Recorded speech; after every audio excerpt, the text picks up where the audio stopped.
going to address this crisis of congestion? Because already secondary schools are congested. I know I will not be the first one to address it. I know there are studies, there are recommendations which have not been able to go into them. But first of all, we have talked about the fact that we introduce free education from Kenyans from the lowest unit to the highest unit. And remember, my government is different from the other. We are saying we will have the money because we are going for the bandwagon. Free education, basic education, is in the Constitution. It's enshrined. Yes, but primary it's not and secondary. there. Are you saying that you are also going to give university students free education? We are talking also of university students. It's from the lowest to the highest. And that's something apparently I have found almost every... How are you going to fund that if already our education sector is in a crisis? I am the only candidate who has a solution to where we'll get money to fund our economic. I am the only one. Look at my proposals. I'm the other one who is going for the juggler. And I'm not just that, I am saying we'll go even for the big fish. It doesn't matter who you are. If we have an abacha in this nation, we'll get money from that abacha. That's what we are saying. We are so serious on this matter. But to come back to your question, education is a problem at many levels. We've talked of free education. We've talked about consultation. Right now we have the CBC, and we know what a problem it is. And we will sit down with the stakeholders. We will consult. We will have to find ways, but I think we are going through the first period of the problem with the CBC. Like, they're overlapping. My question is not about CBC. It is about the immediate problem that you're going to face, which is to find space for 2.5 million students in secondary school. You wouldn't have much time. Because we have money, we'll find a way out. So we'll have money by January? Makeshift shelters, we'll have to do that. But I'll tell you what, I'll be taking a corrupt country, but I'll be coming in, both a corrupt and a broke country, but I'll be coming in with money. But I think there are no easy solutions, and I hear your concern. These are matters that we will have to see what we can do. And some of the possible solutions will be to look for ways, makeshift. We probably might have to go virtual in form of education. At the moment, you don't have a plan. Not for that specific number, but we have a covenant with Kenyans on education. We will put money into it. We will discuss and improve the CBC, not doing away with it altogether. We have that. We have said we'll give free education. In terms of a specific like that, it may not, again, a manifesto can't contain everything. But we'll have to find ways. Everybody must go to school. If we have to do it virtually, we will have to go that way.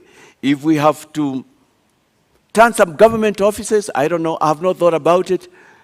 Every Kenyan must go to school, must get a learning. It's a problem, I agree.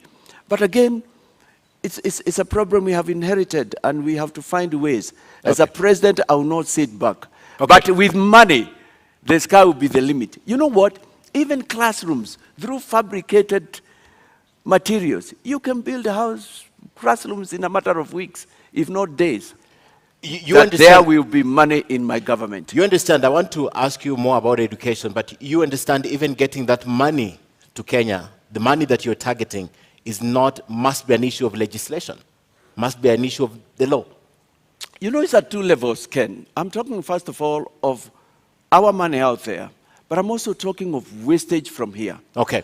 Kenyans showed us in the year 2002 that we can stop corruption. And there was goodwill. Unfortunately, we did not move on and build on that. And when we came back in the current government, we have even gone back to way before the coalition government. Okay. I mean, I know because of the steps we are taking, even by waving away 50% of pay, Kenyans will sit back. Kenyans love their nation. Kenyans know they have a great nation and say, why are we doing this? It's not right. Okay, let me take you back. An Agano government of Maura Wahiga is seeking to improve our lives. He wants to make us a first world.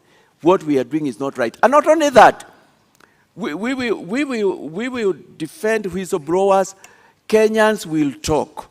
Kenyans will come to the truth and the Recovery Commission and tell what is happening. I'd like to take you back now to CBC because you mentioned it in your statement. Parents, most parents are crying out and saying it's not working, it's very expensive for them. Some teachers also, including the Teachers Union, NAT and Coupe, took a stand on CBC earlier on.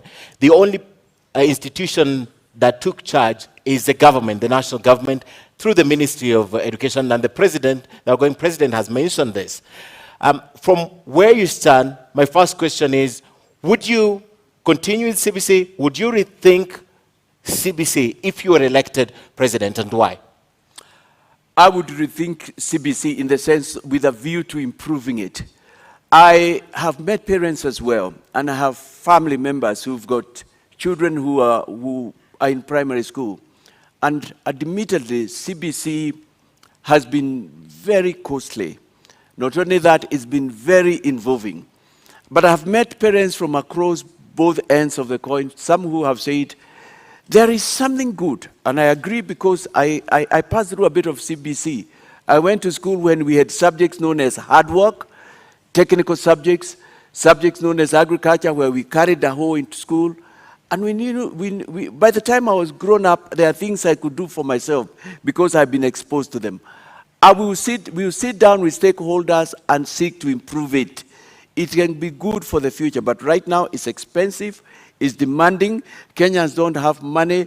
We can't continue like this. But again, we have said, this is one sector. Education is key.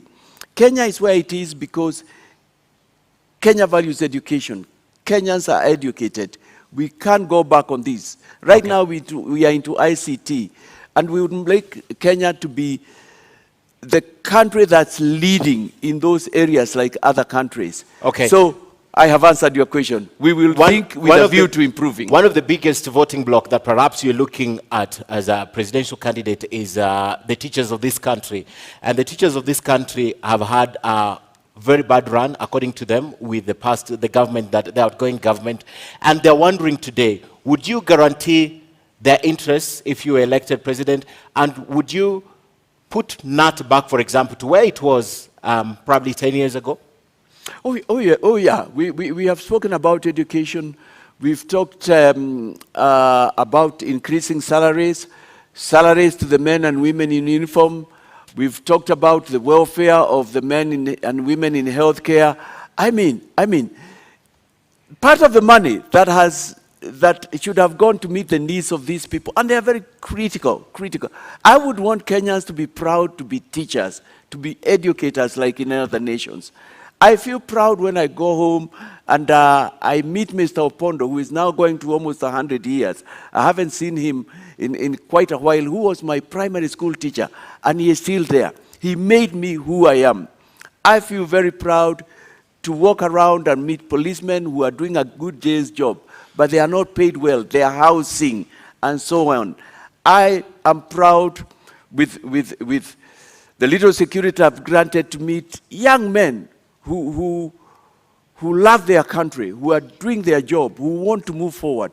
I'll take care of their welfare because I will have the money. All right, we are almost out of time, but I want to bring a question to you about an issue related to health.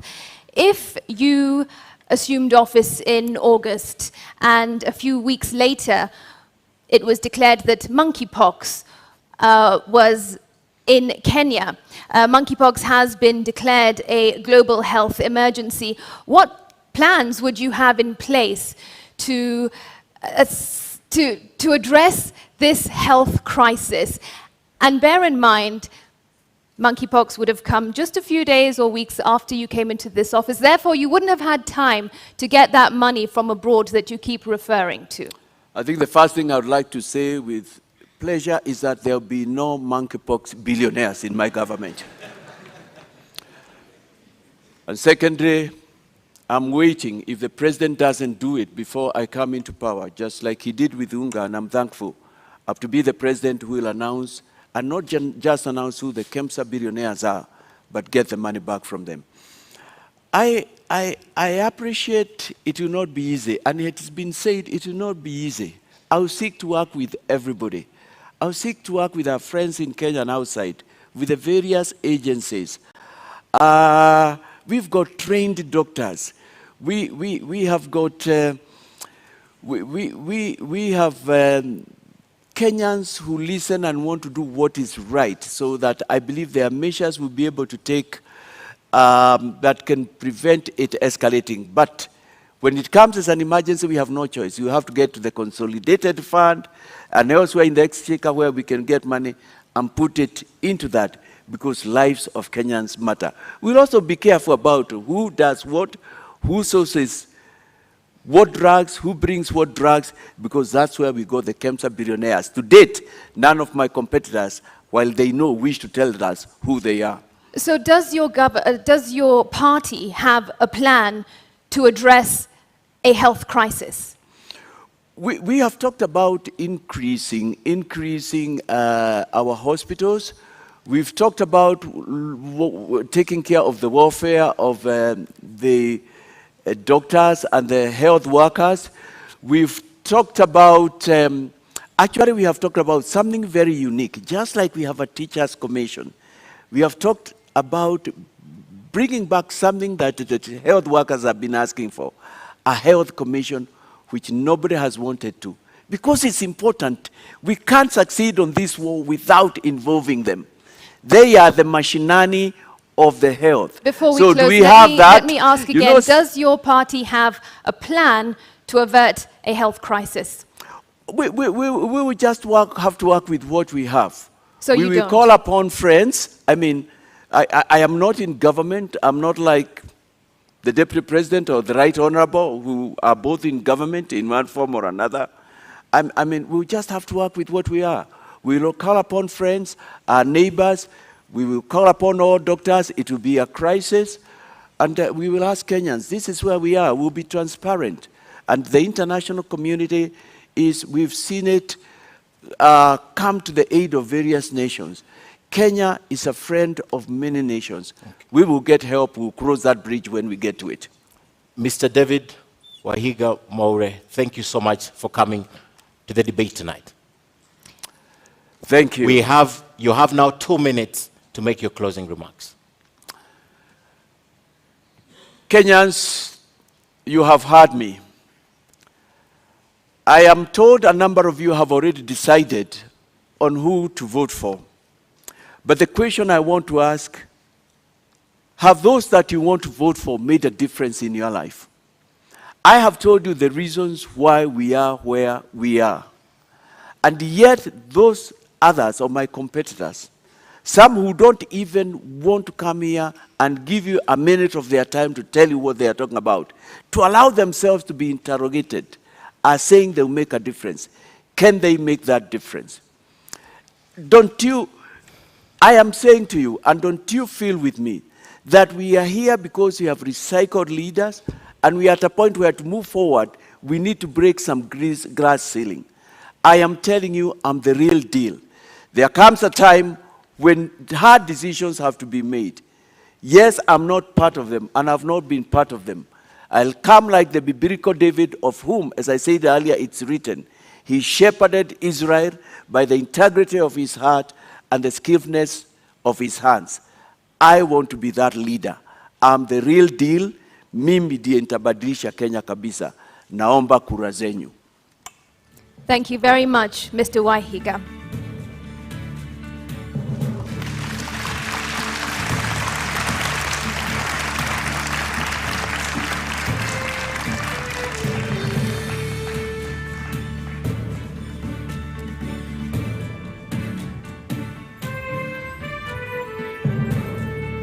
Ladies and gentlemen in the audience and our viewers following this at home, we have to end it here for now. Our appreciation to Mr. David Wahiga of the Agano Party for honoring voters with this duty to a public televised national debate. Well, it was an interview. We thank you again. And of course, it's not the end. The second presidential debate kicks off at 8 p.m. live from this same platform with my colleagues Yvonne Okwara of Citizen TV and Eric Latif of Spice FM and KTN News. We thank you for watching. My name is Ken Mijungu of KTN News. And I am Smriti Vidyarthi of NTV. Good night.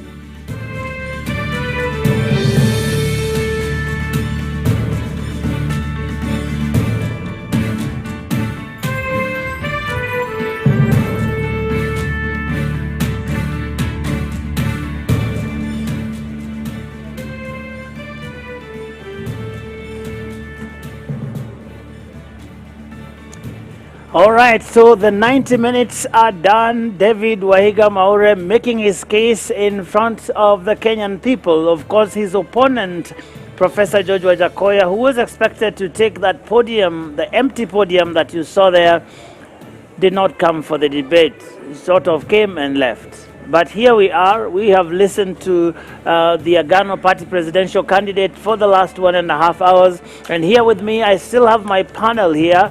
None of them has walked out, I need to emphasize, because it looks like we've had a dramatic evening here.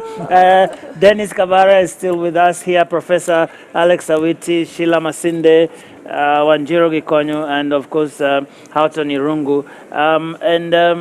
Houghton, I'm a bit scared to give you the platform, because the moment you start speaking, someone will arrive. But let's see. Maybe that's a good thing, huh? Just give me two chances. We'll give you two chances, and we'll be set for the evening. But I wonder what you picked out from Maure's 90-minute in the limelight, as it were. So I picked up two issues. I think the first issue I picked up was really this idea of a redemptive leadership, a leadership that is grounded in faith, not necessarily Christian faith, but values and ethical values at that. And that was something that was really important.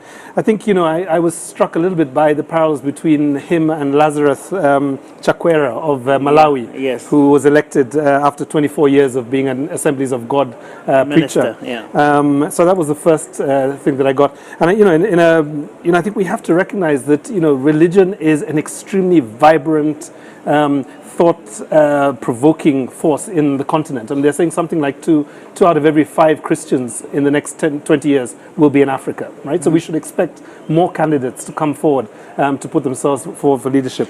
Fact check. All right, I told you, but it's not a candidate. It is the Agano Party presidential candidate is out there, and we just want to hear how he thought this went for him. You're not lucky. Thank you very much, Joe. He is outside here, just emerging from the debate. Your opponent, the man you were meant to engage on the podium, the Roots Party presidential candidate, Professor George Wajakoya, failed, or rather declined to take part in this debate. What do you make of that? Well, I was very disappointed, and doubly disappointed, because I actually saw him driving, and I can't understand why he should come all the way here to say he will not participate. As leaders, we must allow ourselves to be interrogated. I feel a sense of freedom. I feel like I can fly because I have spoken to Kenyans. They have had an opportunity to ask me questions. It is important, Kenyans, you ask yourself, who can you depend on?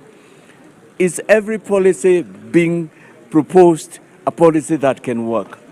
Why don't we interrogate it in a place like this? I'm disappointed. Do you feel you managed to achieve what you set out to achieve here this evening? Yes, and I was surprised how time moved very quickly. And I feel elated because I was being honest. But also, it is important that leaders come out and they come out as they are before Kenyans. And they say why they are in this race. Let's stop giving promises out there. But let's also, when we come here, explain the past, what we do in the future, and what we have done in the past. And if you've been in government, why we are where we are. And for instance, some of the examples I gave explain where is the 215 billion euro board if you are in government when that money went missing. All right, thank you so much. Well, Joe, there, the Agano Party presidential candidate just leaving. He says he is the real deal, very confident that this evening he got to clarify, he got to articulate the policies that he has for Kenyans if he wins the elections come August the 9th. Back to you, Joe. Thank you very much, Rita Tinina. Just engaging the Agano presidential candidate moments after he left that stage in his own assessment. Actually, the real the real deal. Those two words were his on that stage, and he believes that he has done a great job. And Houghton, you were actually doing an assessment on this end, and I do hope that this time around you can actually finish your thoughts. Let's keep going. Maybe the candidate will rock up as a result. So I think the first point, he talked a lot about religious leaders having been an important part of the second liberation struggle, the first liberation struggle, and so on. He talked a bit about Bishop Okulu and Muge and others. I think there are a number, and they're not just Christian. I mean, I think we have to think about Sheikh Balala. We have to think about the Chief Justice Emeritus Willie Mutunga, a Muslim. We have to think about younger generation of people who are very grounded in their faith but come to give leadership. So I think that was interesting for me. The second point that I wanted to raise was the question that was raised about mental health, because I think I heard something interesting there that I think all the candidates could address themselves to. The first one is this. We know from the stats that something like 300 people are diagnosed with depression every day in Kenya. And that we are the fifth or sixth highest number of people who have mental health issues. Now, we've seen a new mental health bill come to pass. It was enacted just recently. This is the Senator Kasanga bill. We've also seen a lot of investment in mental health institutions, and I think now you can use your NHIF card for mental health treatment. But the question we have not discussed yet is the issue of disabilities, other disabilities. So, for example, people with disabilities, I'm told, are something like about 8% of the voter base in this country. So that's a population of about 1.7 million people. I've not heard a strong argument for what candidates would do with regards to the issue of people with disabilities. What we've seen is really a gerrymandering or a fixing of the nominations that should be going to people with disabilities. And did we not see something like 79 party lists rejected just recently because people were using spaces for minorities and exclude marginalized communities for others? And I think we need to see more focus on all of the disabilities in the electoral race in the last few weeks of the elections. Thank you. And Professor Witty, Houghton talks about this contrast that Wahiga Maure was trying to draw between himself and the other three gentlemen who are running for president in the country. And he basically says that he is the real deal because all these other guys have been there, done that, and there's a sense in which every one of them, according to him at least, can be associated with the problems that we have. Do you think that that was a convincing case that he was making, and did he succeed at it? I think he made a good point, which Irungu already referred to, and I characterize it as a pastoral approach, that he is a good shepherd. And that is deeply inherent in his faith tradition. And you could see in his presentation, he talked a lot about corruption, the debt, the cost of living, integrity, values. So he was spot on the real issues that we should actually focus on. What begs in my mind is whether the voters out there are listening to the contrast that he's trying to draw. Because I think he speaks from the heart. And I think the question that he was asked about his public service record was a really awkward question. Because again, the question is public service just working in government? Or is public service basically serving this country in all other places like private sector, private endeavors, like being a businessman or something like that? But he draws a very sharp contrast. Now the question he asks, which is pertinent, is all the other gentlemen coming to this stage have a public service record working in government. From Wajakoya to Raila Odinga to William Ruto. I think the challenge that he's putting before them is, why are we here? Right. What difference are you going to make? You've been you've participated in government that has basically brought us to this mess. The debt crisis, runaway corruption, a country that is devoid of integrity and a sense of values. I think he raises the right questions. And today we might actually say that he's not actually the fifth, he's the real deal. Dennis. I think actually to add on to what he's saying, my sense is sincere. He came across very sincere. His manifesto, of course, talks about restitution, and he talked a lot about that. My overall sense, it's a bit like the Constitution. It's ahead of its time. He's ahead of his time. If you see what I mean? He talks about things that I'm our curious politics about that. is not. What do you mean he's ahead of time? Where is he and where are we? The things he stands for are ahead of where we are. Let me put it that way. The values that Alex was referring to, that Irungu was referring to, It's not where we are. But I mean, that is interesting because I've heard people say that what we've had in this country is a national decline, that we have this regression that has happened in this country, that if you talk to anybody, whether it is about public transport, whether it is health systems and all that, there are people who actually said things used to be better.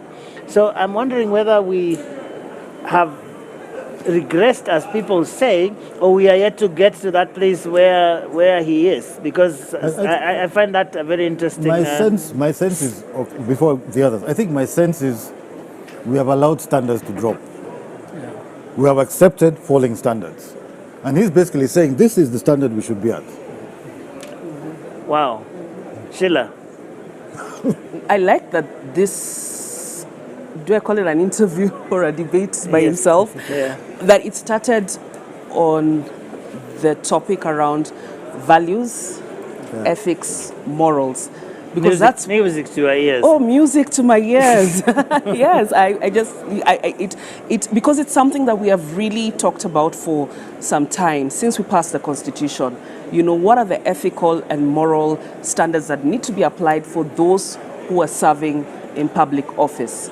And because when you look at the picture now, when you look at the ballot papers right now, a lot of those names are people who are not fit to hold office because they've been accused of one offense or another. That's an interesting distinction, because you're talking about a different standard. Right now, in this country, the standard that we know, which we apply all the time, and every politician in town knows about it, innocent until proven guilty, and then now they added something until you have exhausted all your appeal mechanisms. So what you are talking about is a different standard, and that is an interesting one. Yeah, we have applied a criminal standard to Chapter 6, which requires a moral and ethical standard if we're going to actually live and breathe life. But how do we get there? If the Constitution is not going to give it to us, if legislation is not going to give it to us, well, how do we get?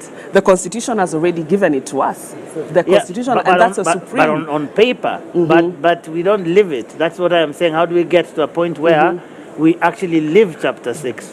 I think, well, for now, in the next 2 weeks, because this is what we are looking forward to, August 9th, is about Kenyans applying those standards as they make decisions on the ballot. And as Maure spoke, that is what struck my mind, because we need people who are bringing respect and honor to public office. When you get into public office, it is not your personal property.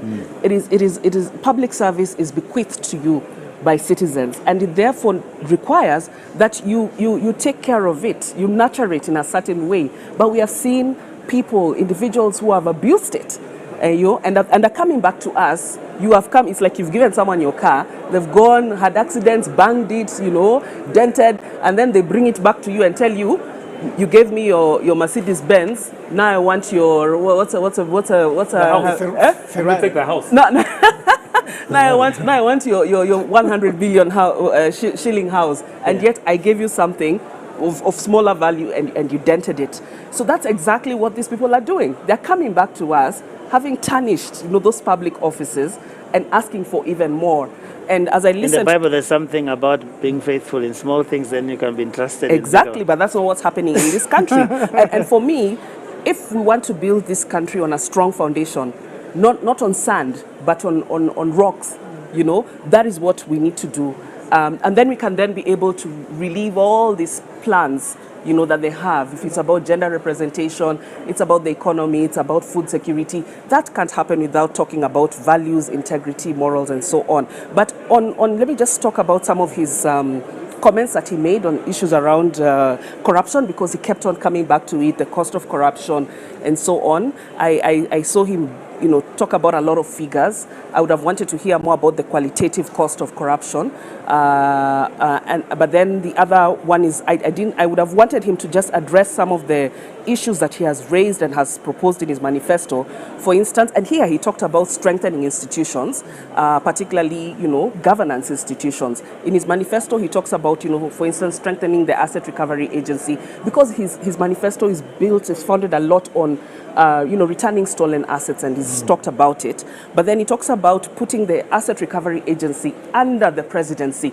And for me, I have questions around that. That's I would have wanted him to speak a little bit about that, because for me, that's not strengthening institutions. We've seen what has happened when the presidency has gotten involved in governance, certain governance processes. How do you square that with this idea that you need something to be led, that you need leadership that is provided at the very top to get certain things to move? Maybe it's coming from that, because from around this table I can hear comments everywhere about the place of strong leadership, value-based leadership that is going to drive this anti-corruption war. Yeah, but that's why we have independent institutions. And the reason why we have independent institutions is so that they're able to run without political or executive influence or manipulation, because we've seen that happen. And that is why, for instance, we will fault some of them for not performing to what is expected, because there's been a bit of interference, even in terms of how some of those individuals are selected and appointed. But here we actually need to let these institutions work independently, ensure that their leadership is competent. And how you ensure that is by ensuring that you're not meddling, because right now we have what we call political appointees in some of these institutions.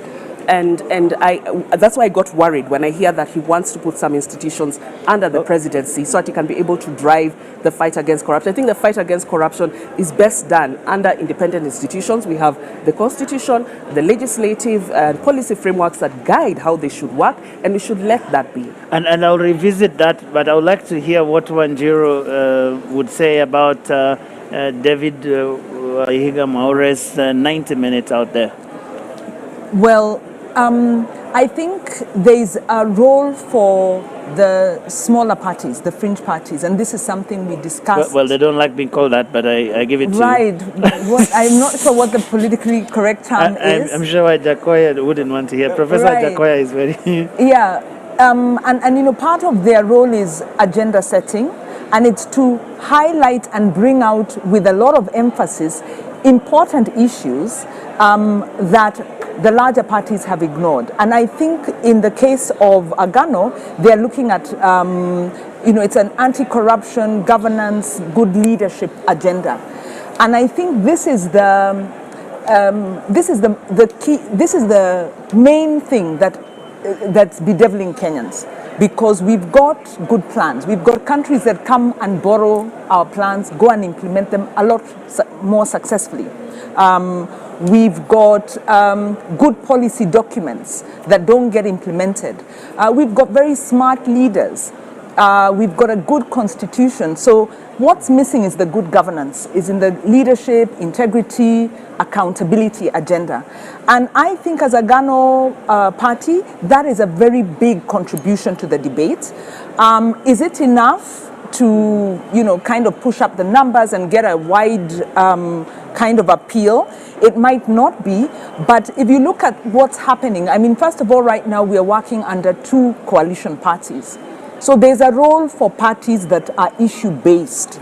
And as long as we are doing coalition building, as long as the party then is also serious in terms of not just showing up around elections, but staying in between, there is a role for parties that are issues-led. And this, I think, is the central issue bedeviling us. It's interesting that you're saying this is the central issue, and it is being championed perhaps more than anyone else by a party that you call fringe, because it is a small party. It's not as big as the behemoths that the coalitions are.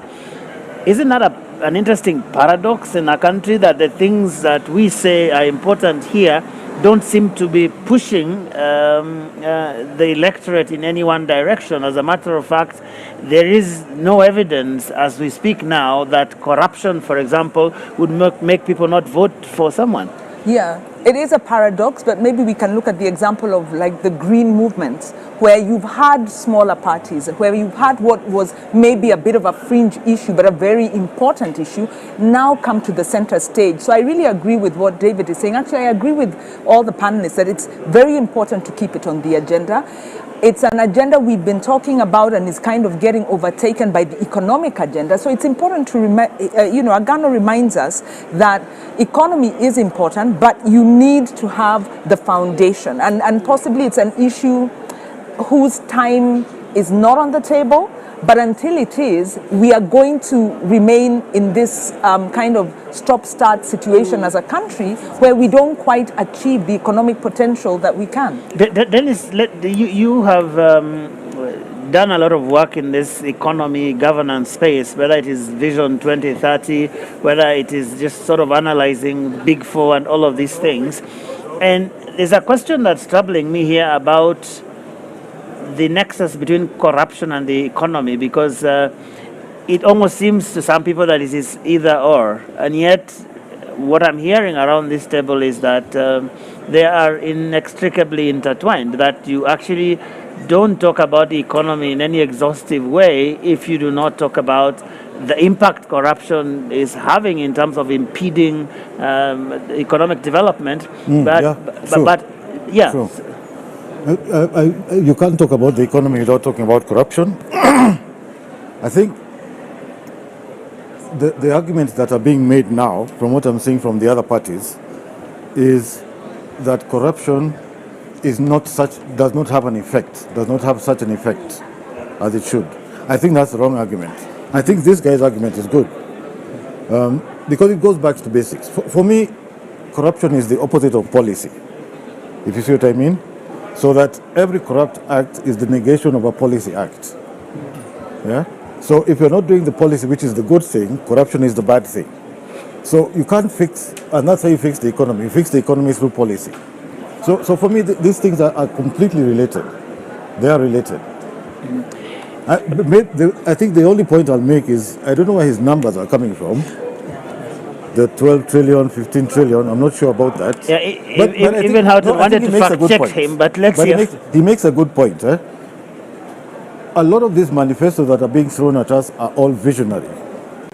But there's no one telling us about legacy. And he is, by talking about these things of 12 trillion or 1 trillion or whatever outside, he's telling us fix the legacy thing. But that's one number I want to hear from you. We've been told every day that because the president said there is some 2 billion that is lost every day. I don't know whether you share the view that that is possible, whether that is, because I've had certain parties, and he also referred to him quite a bit, to that question of 2 billion quite a bit, and it's almost as if all these parties are beginning to even make policy proposals with that as a key assumption. I think that's exaggerated. I think 2 billion is probably the total of misaccounted and unaccounted for money. I don't think it's all theft.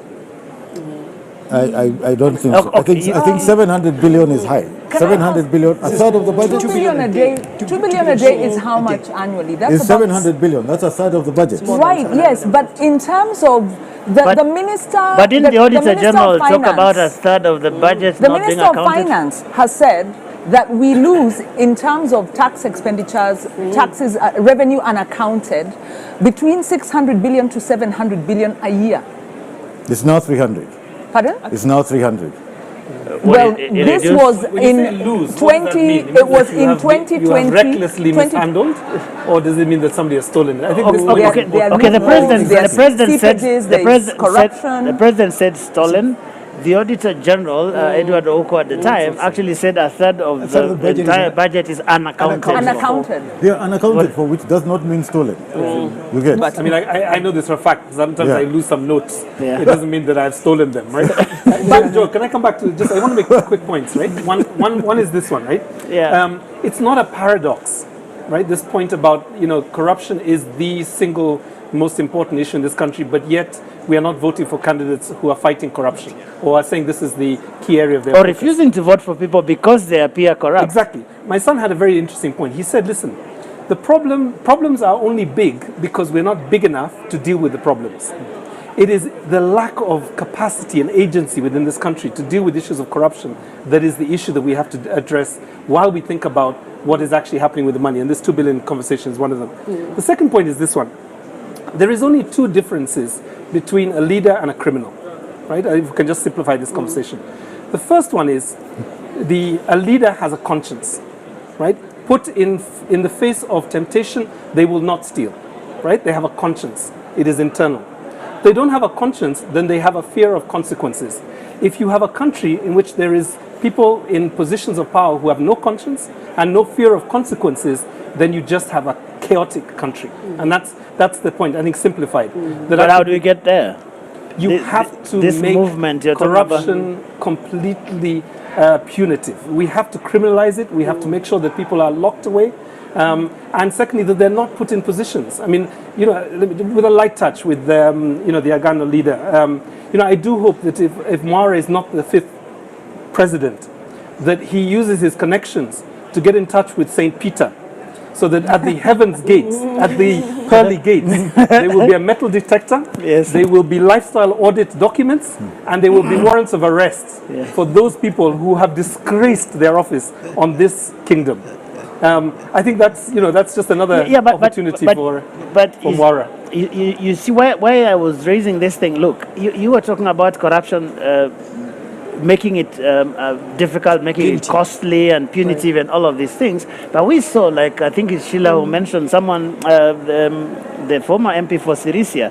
He was jailed. Now the case is going through some process and whatever, but the guy is on the ballot, and who knows, he might get elected. So how do we get to that point where people actually have it in themselves that if you stink of corruption, look like corruption, walk like it, I won't touch you until you sort out your issues? I mean, how does it become question for me is an electoral issue? Transparency International have been doing, really, which is that the ethics, the Electoral Commission should not have allowed them to come before us. Yeah. Because that is my simple because when response. they go to the people, I mean, we've heard in this country somebody says, "Come on, Nimwizi wetu." Yes, it's a thief maybe, but our thief. Just leave him or her alone. Yeah, because Joe, as they're going back to the people, they're also going back with proceeds of crime and corruption.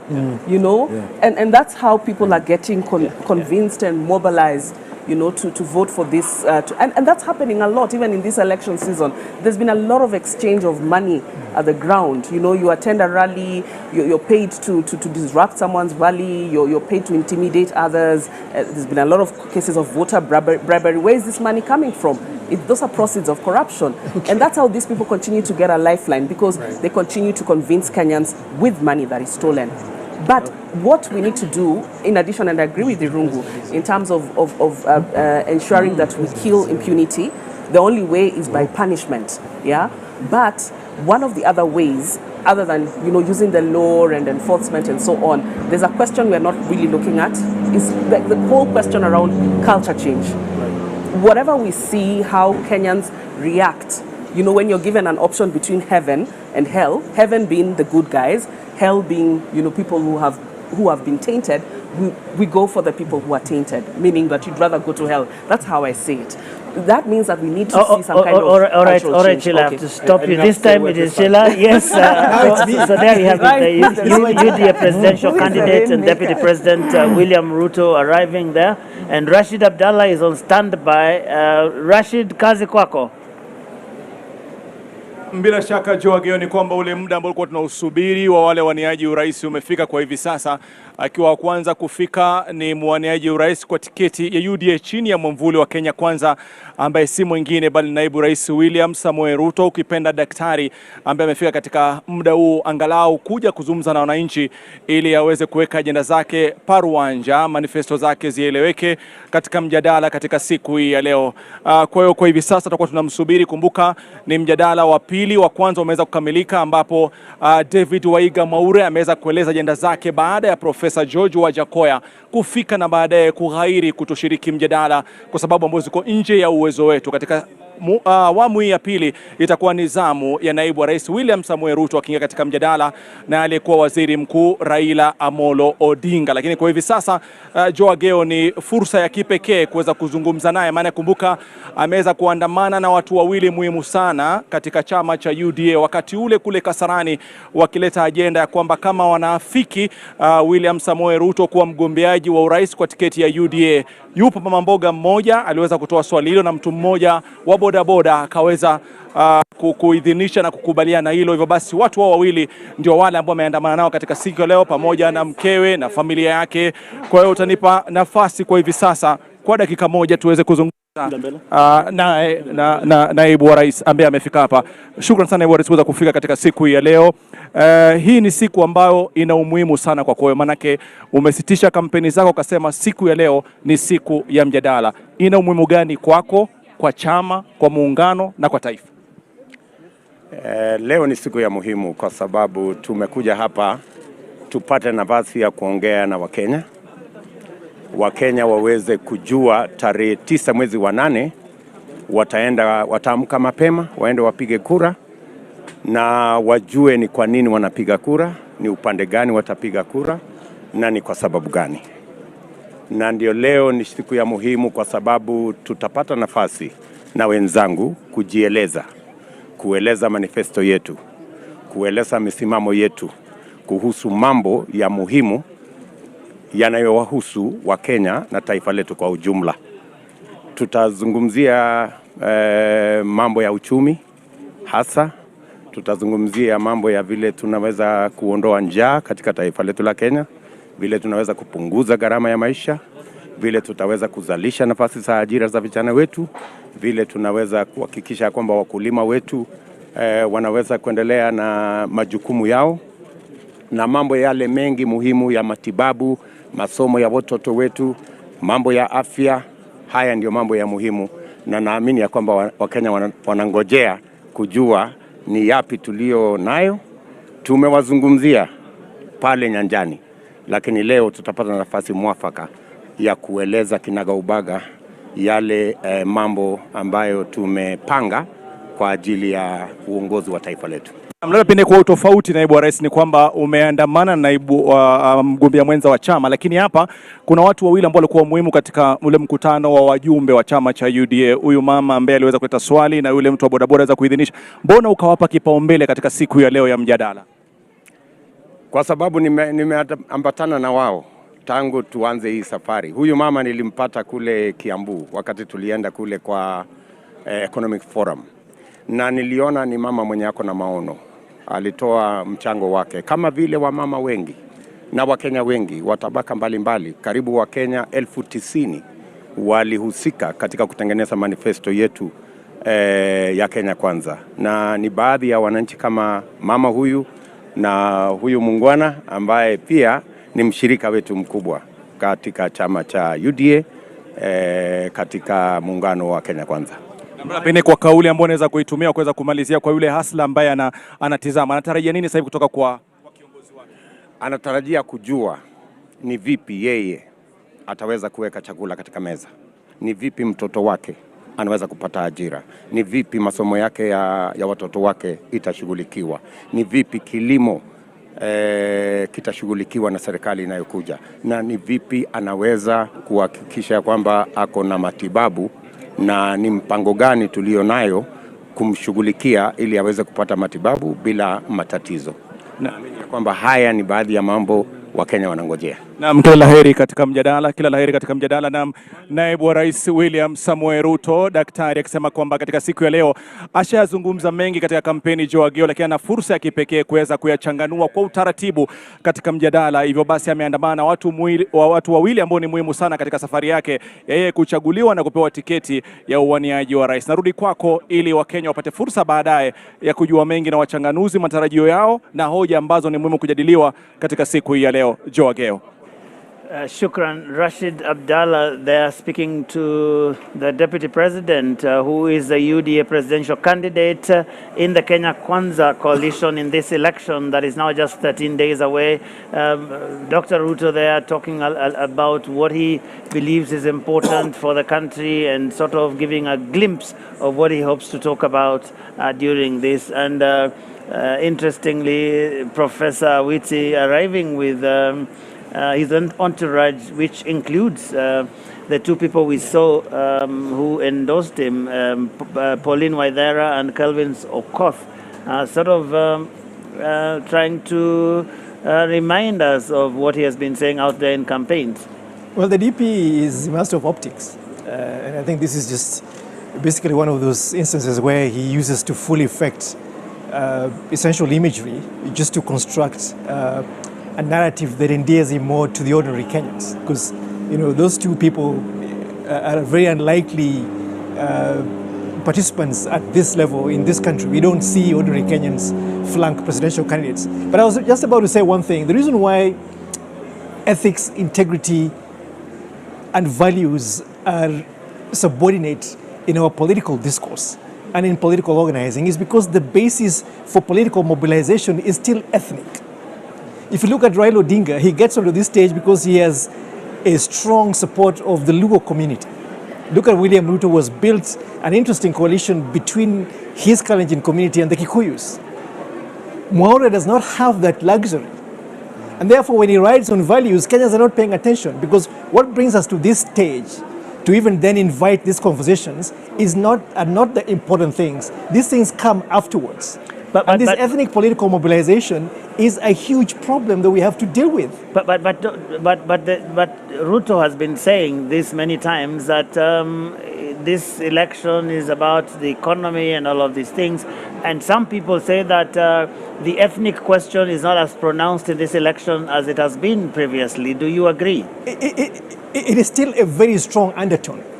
It is the bastion that you got to start with. And when you see even your colleagues in the media basically trying to figure out how the electoral process is going to go, you always start with what you call the quote-unquote strongholds.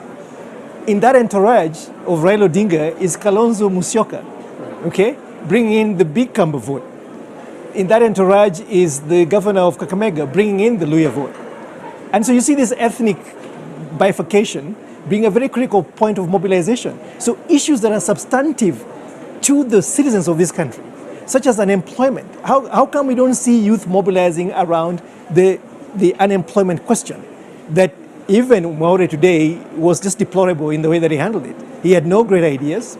And even Deputy President William Ruto and even Raila Odinga, nobody has any clue about how to mobilize the economic resources of this country to then create the traction that leads to jobs. We still imagine that if you're going to give us handouts in terms of grants and loans, that every young people can start a business. They don't want a business. They want jobs like you and I. They want jobs like the one that Ruto is seeking, not the jobs like their MPs. This economy of bringing your own job is not working. It never builds economies. And that's a good place, Wanjiru, to kind of segue into this next debate that we are going to have in about 20 minutes' time, where we actually have two campaigns, markedly different in the platforms on which they are running. Both of them saying that it is the economy is stupid, as one American president said, but approaching this economy from very different directions. I wonder what you have heard and what contrasts or similarities you see in the overall platforms of the two main formations that we are about to receive. Hopefully we get both of them. Right. So from my point of view, I think in terms of economy, there's been, and the manifestos, there's a win for Kenyans, because there's a recognition of the importance of economy. Both manifestos bring out, of course, the economic issue as the primary one. The language is different, the way they've structured their manifestos is different, but they prioritize agriculture, where a majority of Kenyans are employed. They then recognize that a majority of Kenyans are also in the informal sector. And with Azimio, they try and link agriculture to manufacturing, to the informal sector, trying to really take a holistic look at saying, if that's where people are employed, that's where we need to put money, we then need to add value, we then need to do marketing and therefore create jobs. So there's a very intentional effort to go back to what the economy needs. On the UDA side, KK side, they've also done the same. They've also prioritized agriculture. They've also prioritized MSMEs, looking at the informal sector. They've linked that to manufacturing. They also prioritize ICT. So in terms of the priority sectors, you can say they have prioritized both of them and recognize, using different language, that trickle-down economics is not working, that you really need to engage the majority and be meaningful in that way. So one, in terms of the broad economic priorities, I think they're on the same page. A slight difference because Kenya Kwanza takes more of an enterprise, social enterprise approach, whereas the Azimio takes more of a social democratic development approach, more welfare approach. But in principle, they have a good sell. And as manifestos go, much as we have, we're very cynical about them, we must remember that Jubilee Manifesto was a kind of a jumble of projects that they tried to implement and essentially broke the economy. So we must hold these, whichever side gets in, and even the side that's in the opposition to their promise. But the big difference for me is in terms of the values foundation. Azimio makes is very explicit actually in terms of democracy, social justice, citizen engagement, putting public participation, civic engagement, as part of as part of their approach. So you see their democratic human rights-based approach. They have a section on governance. Their proposals are not as replete, but they do touch on leadership and integrity, ethics, anti-corruption. They go the whole gambit. But when you look at Kenya Kwanza, it's missing in terms of the values foundation. And their approach to governance is to strengthen institutions, which is good in itself, but really that's a basic, public, one, it's based in the constitution, strengthens those institutions because they're focusing a lot on the oversight institutions, giving them enough money, giving them independence. That's the constitutional position. But they do not touch leadership and integrity. So, and you understand why. And I want us to discuss that emerging dichotomy, whether that's something that we can look forward to in the coming elections. But Dennis, I wonder what fundamental differences, briefly, do you see between the two platforms that have been presented to us by Azimio and Kenya Kwanza? Do you want us to close the Maure debate? Because I think there's still some issues that we didn't cover. Well, we could go that all night long, but we have only 20 minutes to the next debate. So in fact, it is less now. To say something quickly? Yeah, I wanted to say something very quickly. I think either... Dennis, is that you donating your time to him? I'm donating 1 minute to him. 1 minute to me. So 1 minute to him. It's about Wajakoya and facts. He has a very, very strange relationship with facts. And I feel really uncomfortable trusting him at the helm of government. He does not understand, he calls us a wealthy nation. Our revenue yield in 2020-2021 was just 1.6 trillion. In 2021-2022, by June, July to June this year, we're at 2.03. Our budget estimates at 3 trillion. I don't understand where he gets this notion that we're a very wealthy nation. We're really struggling with a huge debt overhang. His proposals about agriculture are really fantastic in an imaginary way. He has got a very agrarian fixation with agriculture. He has no idea about how pastoralism works. His whole fixation about agriculture is throw fertilizer in the soil. So I think this very flippant relationship with facts really undermines the credibility of his candidacy, especially when you want to trust him at an executive level to actually run a state bureaucracy. And probably that would have been great to ask him had he showed up or had he stayed back and you make a great point. But Dennis, you were talking about Thanks, Dennis, for the donation. These two formations, and I don't know how many of your minutes are left, but just in general terms, I think I get the sense Azimio comes across as more looking at the production side, whereas Kenya Kwanza is looking at the market side. They talk about value chains. I think they built their whole manifesto around value chains. Kenya Kwanza. There was a very good differentiation someone made about the two. Azimio is more towards welfare society, whereas KK is towards fair society. So there's a kind of fairness. For me, and then I think Azimio's is very much, there's a social charter. There's a social charter, social contract. I think that's what Wanjiru was saying. KK is very much empowerment. So it's about empowering people. And of course, the detail is different. I think there's some innovative things. I think KK has gone much deeper into things of public finance, talking about securitizing pending bills, an infrastructure bank. They've gone into much more detail on the public finance side. So they're a bit specific on that. But I take Wanjiru's point, by the way. I think there's an important point on the governance. They've instrumentalized it. So there's no underpinning philosophy.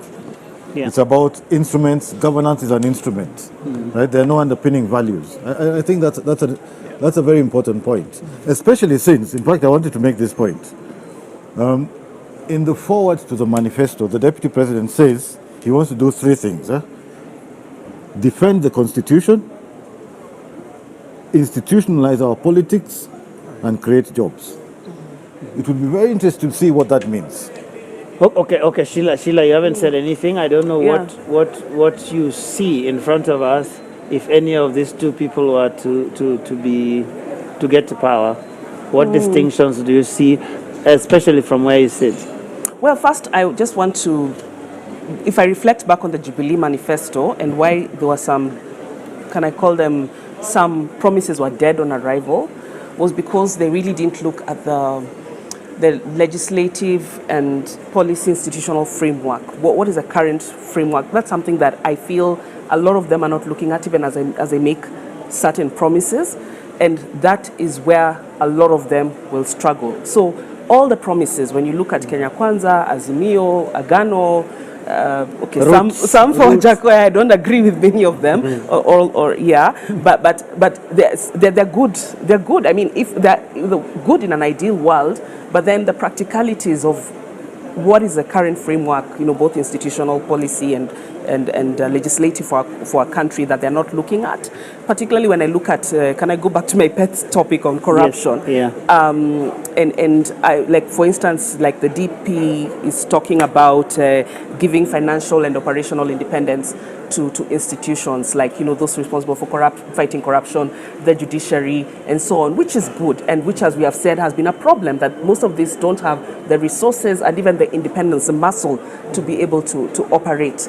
But then there are certain challenges that we've seen, and I've not heard them talk about how they will address some of these challenges to their institutional, functional, financial independence of these institutions. Yeah. But for me, primarily as well, I think that when it comes to the issues around corruption, I still feel like they've looked so much on the issues around enforcement, but we're not looking at prevention.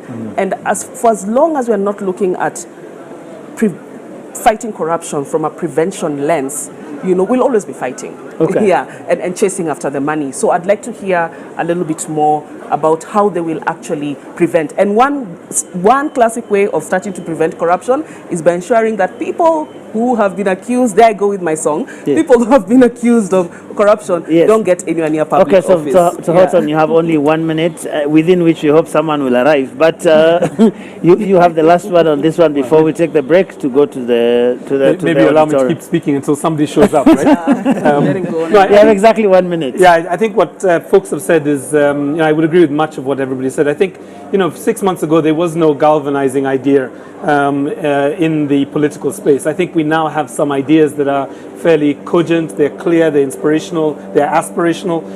Of course, we're waiting to see budgets and schedules and the first 100 days, first 180 days and so on. But I think the harder questions will be, for example, what do we do with the parastatals that continue to drain the coffers? What are we going to do with the fact that we have huge recurrent expenditure bills in terms of staffing? Okay. What are we going to do with this pension that Jubilee had, which was to create infrastructure everywhere? And I think so these are some of the challenges. And we can only get some of those questions, hopefully, inside the hall, because we want to take that break right now. And when we come back in the next couple of minutes, we'll be inside the auditorium to hear what the candidate who's arrived has for us, hoping that the other one will arrive at some point. But here we are, taking that break for the second and final debate of the night.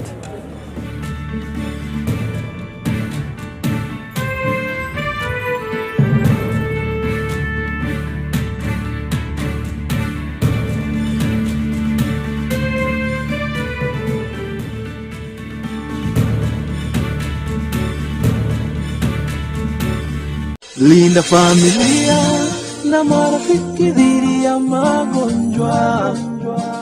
The UHC coverage journey is on. NHIF is working under the guidance of the Ministry of Health in the UHC Step Up, which presents an opportunity to secure Kenyans access to quality health services without suffering financial hardship. So take the bold step today and safeguard your families by enrolling to NHIF to ensure health for all.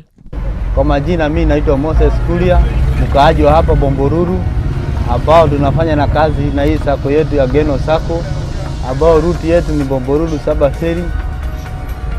Kwa hii kadi ya bima nilichukua 2013, ambapo imeshanisaidia 2018, ambapo bibi yangu alikuwa anajifungua.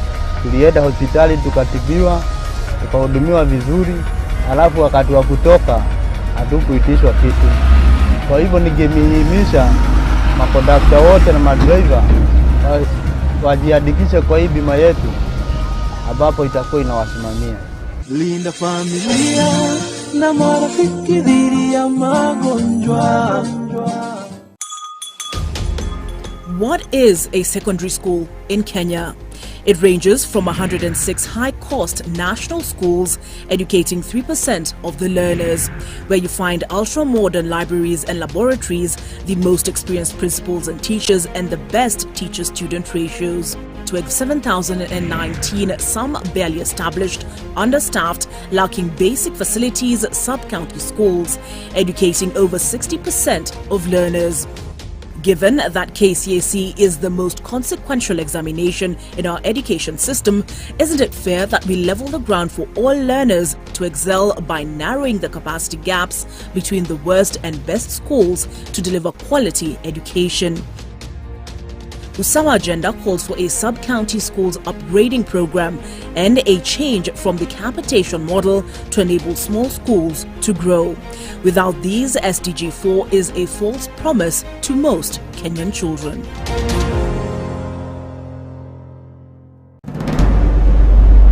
Leaders don't need to have all the answers. Ordinary people often do.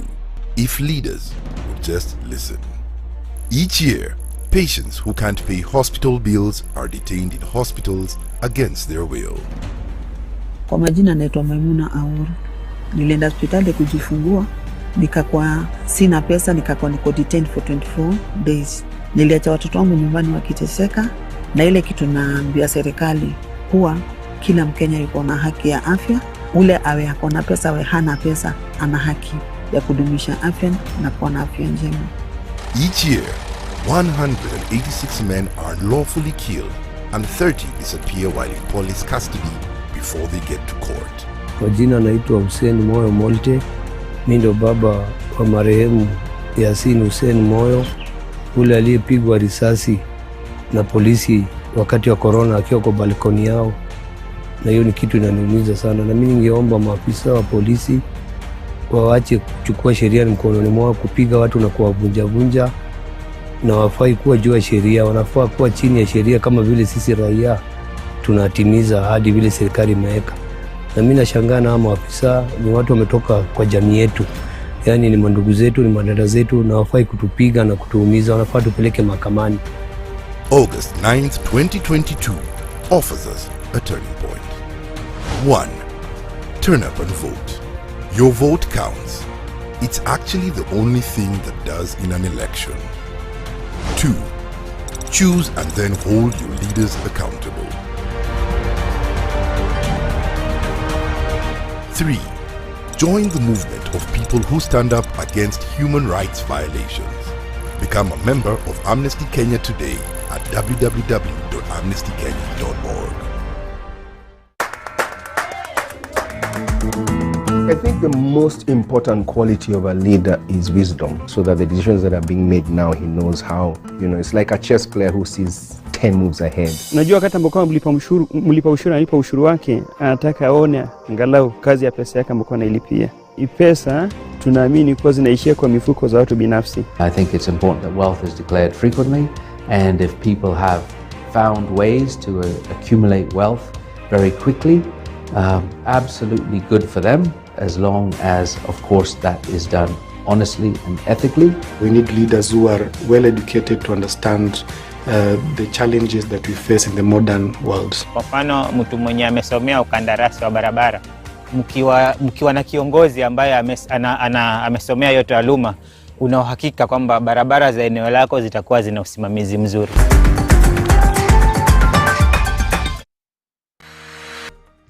Check it. Let's talk about banking. Or let's talk about dreams and goals. Your dreams, your goals. If you're like Louise, you value doing biz with ease. Or maybe you're like Dan, a family man with a plan. At Diamond Trust Bank, it starts with one dream, one goal, one deposit, and one transaction. Pamoja, let's make it happen. So don't just bank with us, bank on us. My core experience can be summarized in a nutshell as one of transformation. I think once I joined this campus, I didn't have a vision of where I wanted to be. I didn't know who I was and what I wanted to do with my life. And I feel like the environment and the people who've mentored me along the way have enabled me to find out who I am and have helped me figure out where I want to go in this life. They have a good quality education, which I 100% vouch for. Enroll at Catholic University of Eastern Africa for courses in nursing, law, business, economics, computer science, education, community health and development, actuarial science, international relations, counseling psychology, regional integration and theology. September intake ongoing at Langata and Eldoret campuses. Email admissions@quer.edu or visit quer.edu. Quer for innovative, marketable graduates. Karibu Kam. By offering market linkages, networking opportunities, and technical assistance, Kenya Association of Manufacturers assists its members to grow and scale up their businesses. Join us and let us work together to grow the manufacturing sector. Becoming a CAM member is as easy as 1, 2, 3.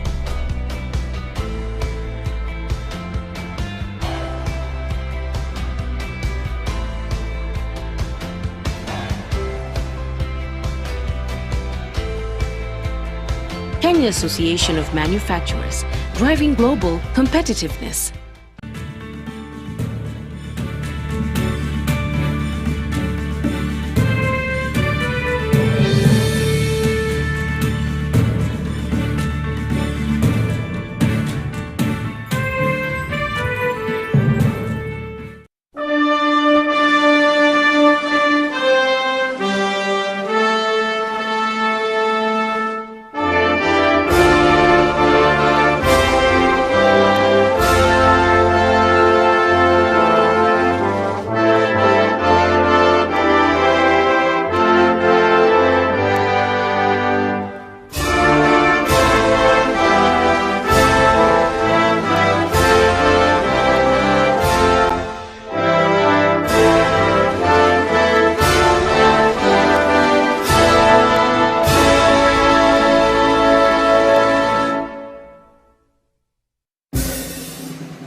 Good evening and welcome to the Pope Paul VI Learning Resource Center at the Catholic University of Eastern Africa here in Nairobi.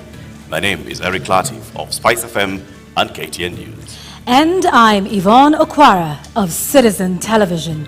Welcome to the second of two presidential debates between the four presidential candidates cleared to run for president in the forthcoming election. This is the last of 6 national televised debates organized through a joint media presidential debates initiative bringing together literally the entire Kenyan media fraternity. The candidates participating in the debate tonight have agreed to the rules and guidelines requiring them to conduct themselves with utmost decorum, address each other with respect, and extend honor to viewers watching this debate live across all of Kenya's broadcast media platforms. The candidates in the debate have also agreed to observe the highest standards of ethics in their conduct on the debate platform. The candidates are not permitted to carry or refer to their mobile phones or to wear any listening devices, including earphones. Medically recommended hearing aids are exempt from this rule. But luckily, we have confirmed that none of the candidates is on a hearing aid. Ethics and guidelines also remind the candidates that they shall not carry to the debate platform any written material, whether books or journals, manifestos, or any articles, including even handwritten notes. Each candidate will have 2 minutes to make an opening statement, 2 minutes to answer a question, and 60 seconds for a rebuttal.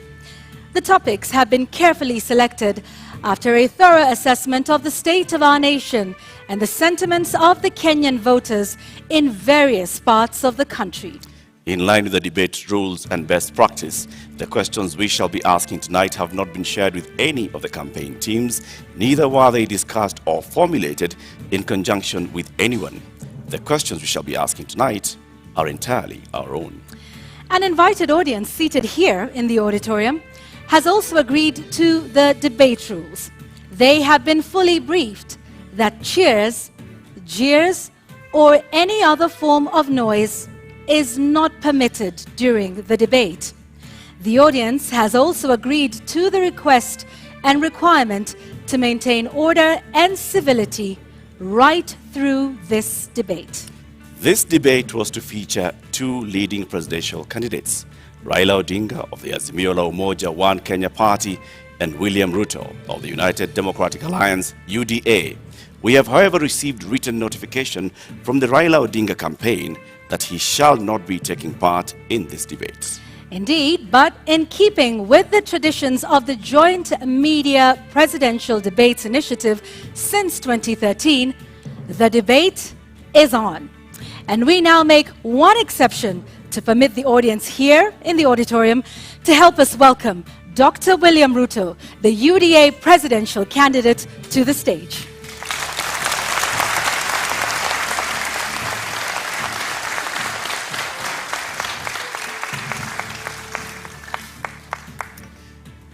Your Excellency Deputy President, Honorable Ruto, thank you very much for honoring Kenyans with this appearance. We shall conduct a series of question and answer, and whose topics have already been shared with you. We'll give you 2 minutes to begin with your opening statement before we go to the main thrust of the questions tonight. Thank you very much. William Ruto, a husband, to my dear wife Rachel, who is in this audience, a father, to my children who are also joining me this evening in this debate, the sitting Deputy President of Kenya, a presidential candidate in this election, and I have come here to participate in this debate because I have presented myself as a presidential candidate, knowing very well where our country is. We are a country that is faced with mounting challenges. We have a huge track record of what we have achieved, but there is tremendous opportunity out there for more to be achieved. I believe that this is a Mama Mboga moment. We have 5 million young people who are not working. We have 15 million Kenyans who today are blacklisted in CRB, we have 10 million citizens who have no access to credit in the micro and small enterprise sector. And I believe I am the candidate with a plan to be able to get Kenya to the next level. Thank you, Honorable Ruto, for your opening statement. Let's get right into the first topic of discussion here tonight, and that is the cost of living, something that many Kenyans are concerned about tonight. At the moment, Honorable Ruto, we currently have 3 subsidies in place on fuel, on unga, on fertilizer, all aimed at dealing with the cost of living. Do you believe that subsidies are the way to go and are the right approach at this moment to deal with this issue? I believe that subsidies can alleviate the problem to an extent, especially when we find ourselves in the situation where we are. My position is that we find ourselves at this port because there are certain things we didn't do right. We had a Big Four plan because we foresaw this situation. We were here in 2017. We decided then that it is proper to formulate a plan that included matters food security. If you look at the 4 pillars of the Big Four plan, one of them was agriculture and food security and nutrition. Unfortunately, that plan fell apart. It was actually sabotaged. So we find ourselves in this space because, one, we didn't capitalize our agricultural sector. We actually removed the fertilizer subsidy program that existed, which we just reinstated, I think, 3 months ago. Why did we withdraw it in the first place? Because to deal with the cost of living, you just have to increase agricultural productivity. And to increase agricultural productivity, you need to do 3 things. Number 1, make sure farmers have access to inputs, fertilizer, seeds, pesticides. Make sure the farmers have the necessary capital to be able to do the farming. And 3, make sure they have access to markets that are not rigged. Unfortunately, we didn't do that, and that's why we find ourselves in the situation we're in. So that's why in our plan, as Kenya Kwanza, we have set out with clarity what we need to do. We have put in place a 30 billion revolving fund to make sure that farmers have access to inputs. We have added a 12 billion shilling expenditure on agricultural extension, because it's not just enough to have inputs. It's also important for farmers to use the latest information on how to get our farming right and increase the productivity of every farmer. And the statistics show, with access to fertilizer, with access to certified seed, with access to capital, a farmer who produces 5 bags can produce 15. So we can actually double, if not triple, our agricultural output. What that means is that the 2 million farmers who today are net importers of food themselves can actually produce surplus. And we can make sure that we have sufficient supply that ensures that the prices are reasonable for everybody. So the real solution to the cost of living, especially on matters food, because we all understand the biggest contributor to the high cost of living is the cost of food. The average expenditure of families is 52% of their income. In fact, poorer families spend between 60 and 65% of their income on food.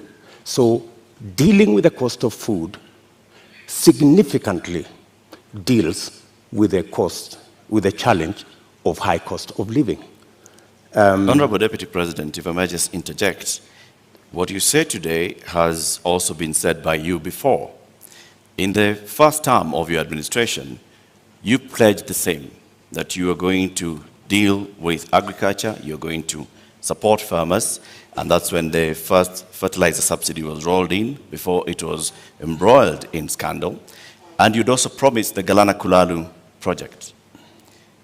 When you say today that the food security aspect of the Big Four agenda was sabotaged, what exactly do you mean?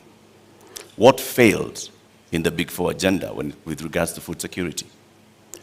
Precisely that. It was sabotaged. By who and how?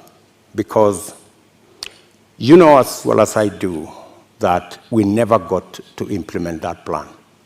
Immediately, we changed course, and the whole Big Four plan was shelved. And we went on a tangent because of the handshake equation. We went to handshake, to BBI, and the rest is history. We didn't get the time to do what we had promised the people of Kenya to do. In fact, immediately thereafter, I tried, like has been tradition for me, to support my boss. And many times, I tried to push the Big Four plan to the extent that my boss, the president, asked me that he wanted to do things differently. And he requested that he wanted to assemble a different group of people to help him deliver on what he wanted to be the legacy of the fourth president. And unfortunately, the Big Four suffered a big blow because the whole of that program did not take place. Galana Kulalu project, Honorable Deputy President, was launched during the first term. What happened? What went wrong? Why did it fail? The Galana Kulalu project was conceived. In fact, what happened is the first 10,000, the pilot on the first 10,000 program took place. In fact, the first harvest of maize in that program came into being. And the recommendations from the trial on that project was we needed to build a dam because the water from the river was not sufficient to do the Galana Kulalu project.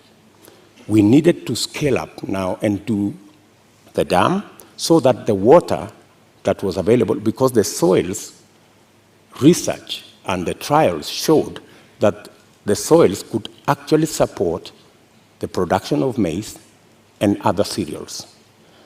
Unfortunately, it didn't move from there because we didn't get the dam sorted. And you know that we had actually 57 dams that we would have wanted to do. Unfortunately, they didn't happen. They suffered. So why didn't you do the dams, Honorable Deputy President? And the former ambassador of Israel to Kenya also said that they were facing frustration in supporting the Kenyan government on this. Why did you not do the dams? Why did you not go ahead with the implementation of the Galana Kulalu project? The Galana Kulalu project, as I have told you, was part of a wider plan to make sure that we move our agricultural productivity from rain-fed to irrigation. And it was not just about Galana Kulalu, it was a series of other dams, including what we call the high Grand Fall dams that was supposed to feed into the lower part of the Tana. It was Lowat Dam in Turkana. It was Radat Dam in Baringo. there was a big plan around that that was now supposed to roll into place with now our targeted, because our second term was targeted at agricultural productivity and food security. And we had now made it the deliverable for our second term. And as I have told you, our second term program ran into headwinds. Honorable Ruto, just to continue to understand Galana Kulalu, because that was a big project that, had it have succeeded, might have solved quite a few of the issues we have with respect to food security. The Auditor General conducted a report and cited weaknesses in the contracting of it. First, that there was single sourcing, and that even the manner in which the contract itself was done, in terms of payments that were tied to the contractor. And so raising a number of issues around the manner in which the contract itself was put together, that then states that this was something that was going to fail anyway. And so what's your response to that with respect to the manner in which contracting is done in this country, particularly with Galana Kulalu, which is a big project under the first term of the Jubilee administration, of which you are a part? I quite agree that issues were raised around the contract, and that is why the contract actually was shelved with a balance. It didn't go the full hog, because when those issues were identified, it led to the contract being stopped so that those issues could be addressed. But by the time it was getting there, already the trials had been done, the pivots had been set up, the first crop had been harvested, and we already had the template on what actually needed to be done, because the contract, the initial contract, was for the first 10,000 acres. The real contract was for the 1 million acres, which was really the target for food production. But as I have told you, that is not the only project we were looking at for food production. And let me also say that even without the implementation of the Galana Kulalu, supporting the farmers as they are today would still guarantee us a situation where we would not be in the situation we are in. Today, for the first time in Kenya, the price of unga has gone to 230 in some cases. It's never been that bad. I must say, as a former Minister for Agriculture, serving under President Kibaki, I am the minister who assembled the infrastructure that provide subsidy on fertilizer. And we saw an increase of 5 million bags of maize when we rolled that plan. When that plan was, when the subsidy, fertilizer subsidy was cancelled 2 years ago, that is why we are where we are. We are not here because Galana failed. We are here because we didn't do what we needed to do with our farmers the way they are today.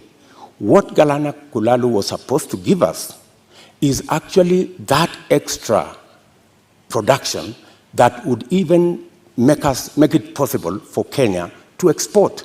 There is absolutely no reason why Kenya today is spending 12 billion shillings to import maize from Uganda or from Tanzania. We should be net exporters of maize, for example, but we are not. And the reason why we are not is because our agricultural sector is undercapitalized. We have removed the support that farmers always had. And that is why, for the first time, because of the things we didn't do, because of the removal of the fertilizer subsidy, for the first time, the price of unga has gone to 230. Honorable Deputy President, you say that a lot was done in the first term, and that is why we got to a point where in 2017, we still had rise in food prices? In 2017, it was specifically because of drought. And for your information, the prices of flour, maize flour, went to 140. It didn't go to 230. That's the whole difference.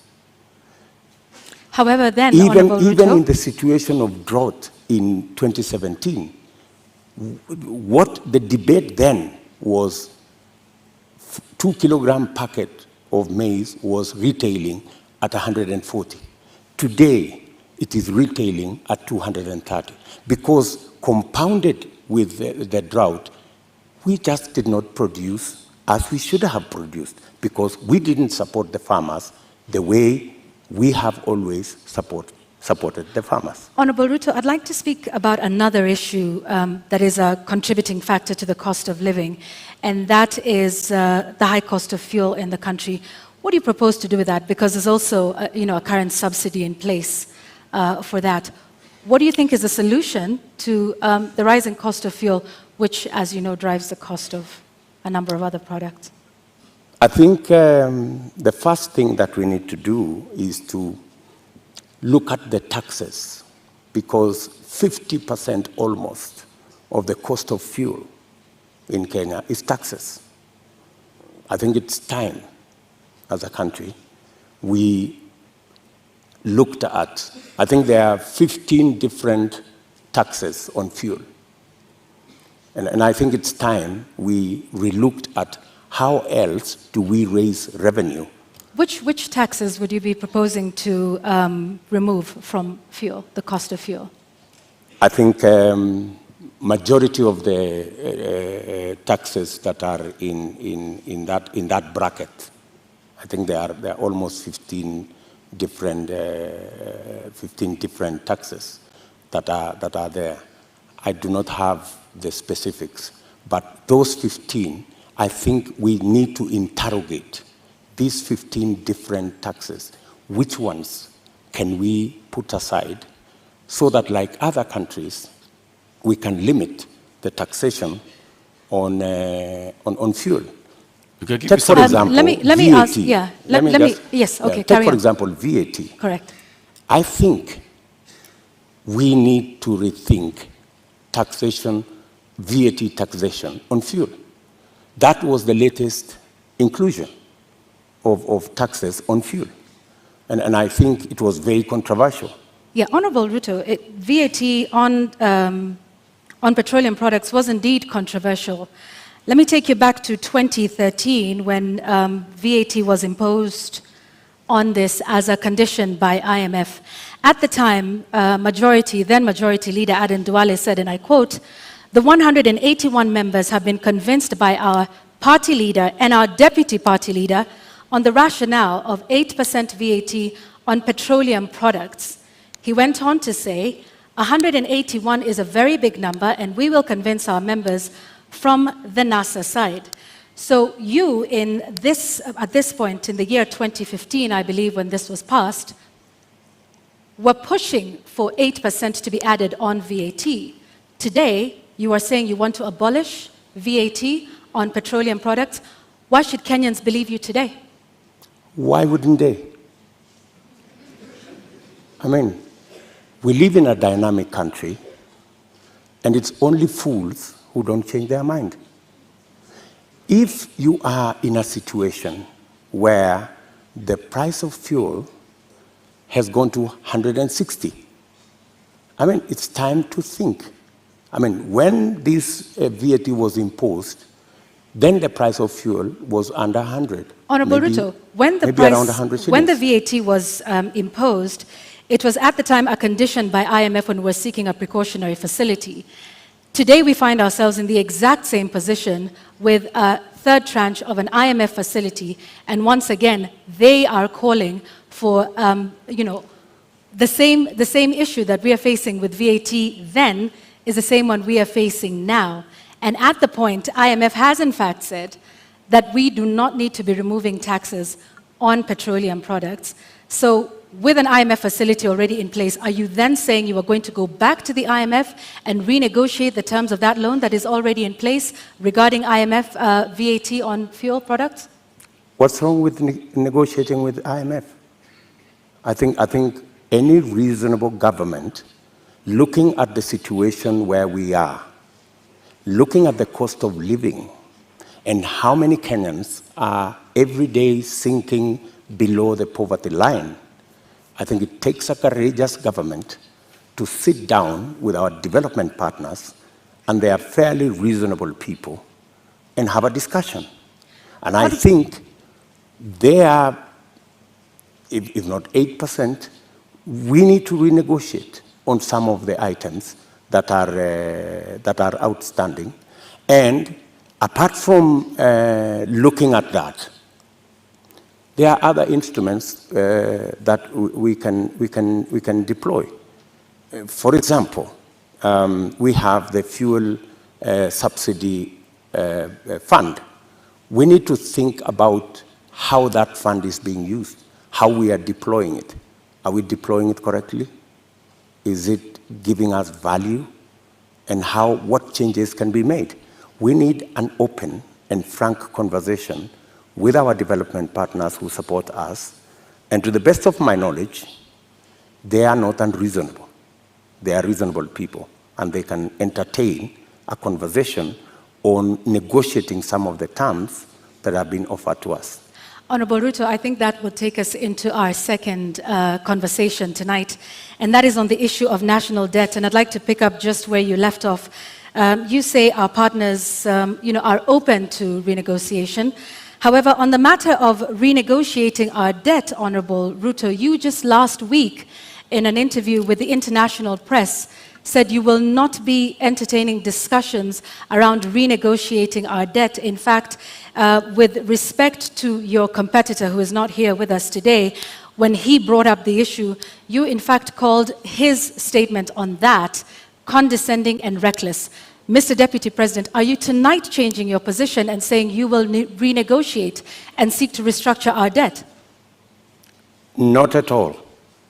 I still believe, as I stand here, that it is reckless for anybody to say we cannot pay our debts. I believe that we have what it takes to pay our debts. And mark you, what we were discussing about VAT is very different from negotiating our debts. But it is tied to the IMF facility, which is a loan. It's completely different. How so? What we cannot entertain as a country is a position that we cannot pay. We are in a position that we can't service our debt. We cannot. We need to go out there and renegotiate our debt. I think that would send the wrong signal.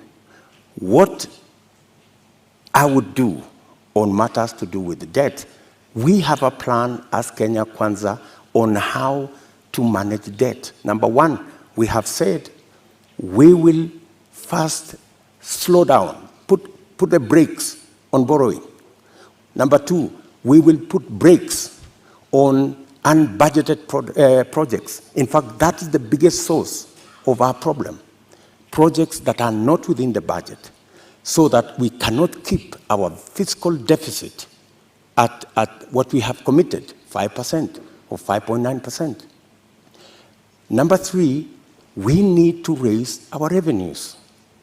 And I have said openly that we have areas that we believe that we can raise our revenue. For example, we collect 52% of all collectible VAT.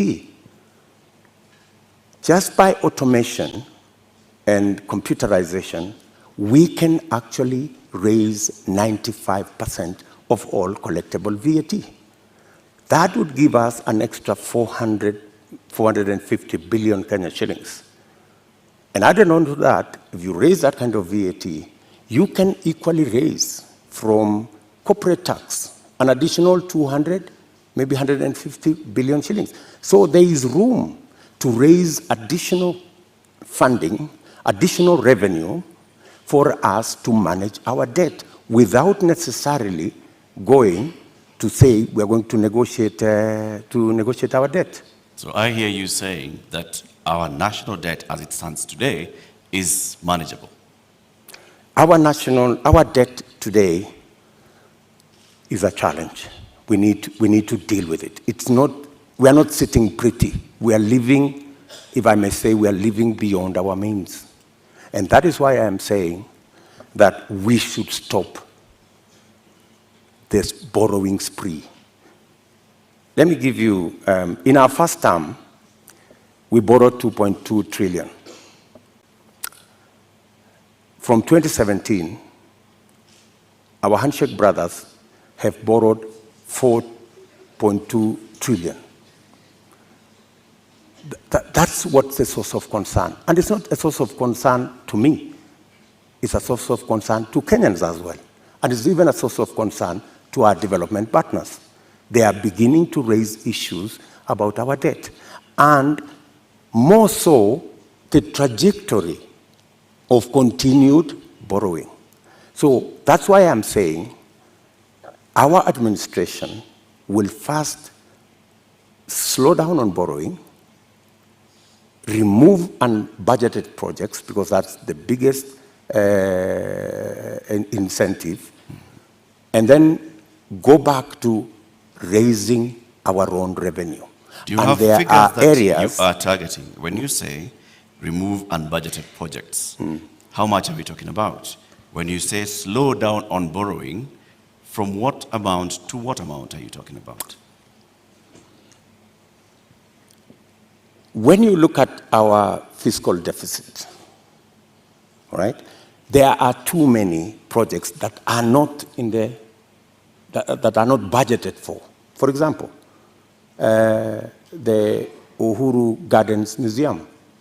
You don't see it anywhere in government budgets, but it's been built. So these are the kind of projects.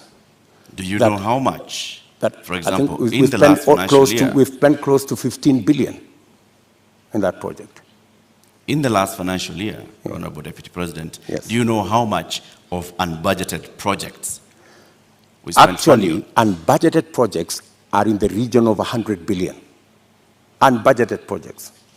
And that is what is spiraling our borrowing. And I'm saying that our first, and that's why, if you go today to the website of the Ministry of Finance, you will hardly find any paperwork there.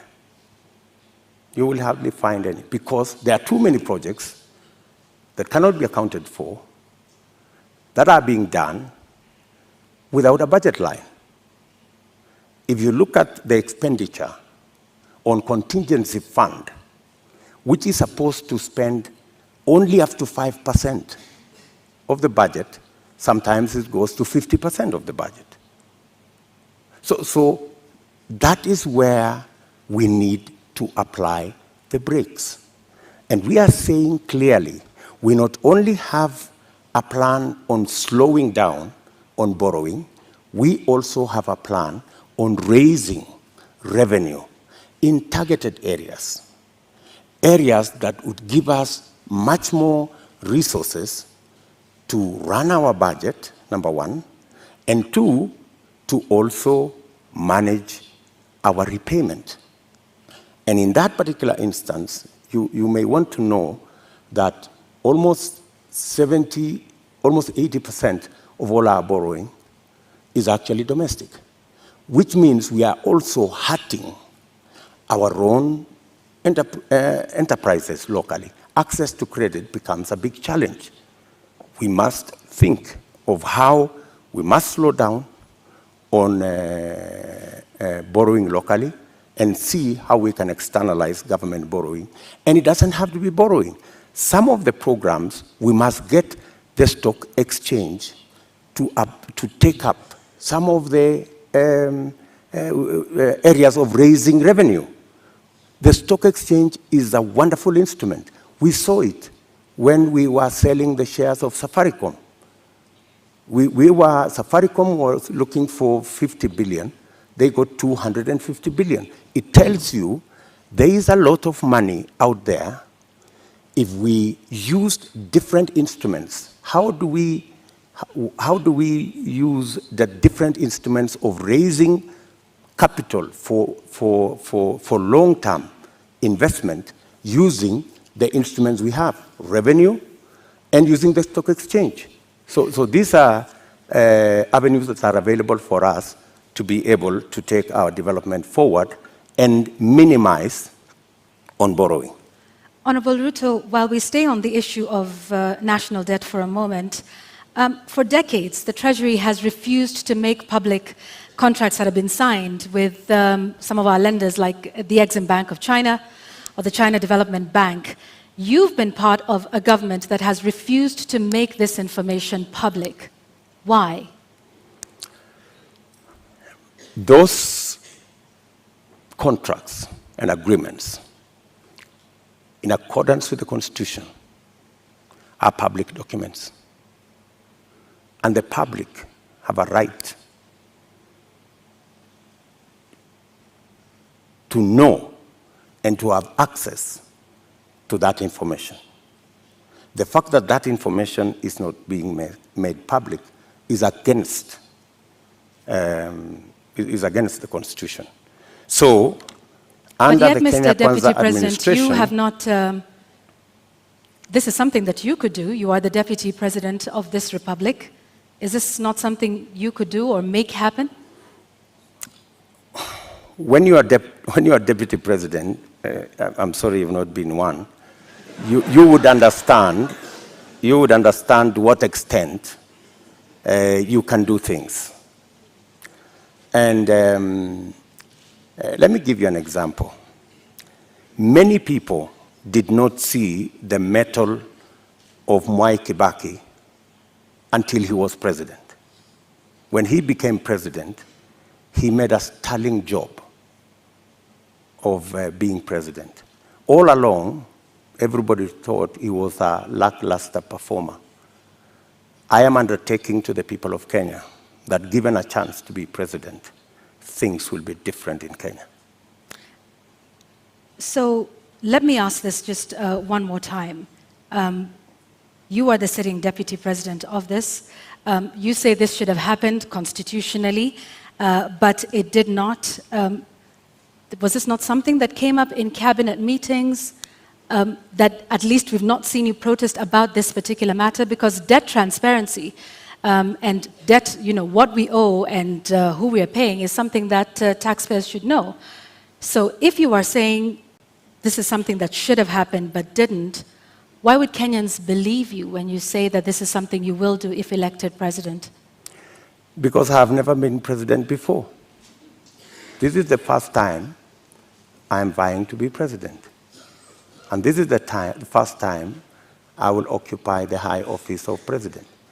This is when the buck will stop with me. Are you saying, Mr. Deputy President, that in the last 9 years, you have sat in cabinet meetings and expressly said that you would like the contracts details to be released to the public? I will not tell you whatever discussions took place in cabinet, because we are seeking to understand, Your Excellency, because is what role you played it is not in my making place. sure that the government that you serve is actually adhering to the Constitution and several court orders. Whenever it was available for me to take a position, I have always taken a position. And I have taken many positions. Sometimes that did not look very popular, if you may.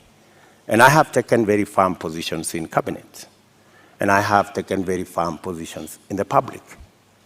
And I think people of Kenya know me not as a coward. They know that I take what I believe in, and I take positions. I am saying here that every contract signed by the government of Kenya is a public document and it should be available to the public. The question of the SGR contract was raised even in the first term of your administration. It has never been made public. Mr. Deputy President, you don't have any record, any public record of you saying that these contracts should be made public. Why? You see, as Deputy President, there is so much that you can do. In fact, my role,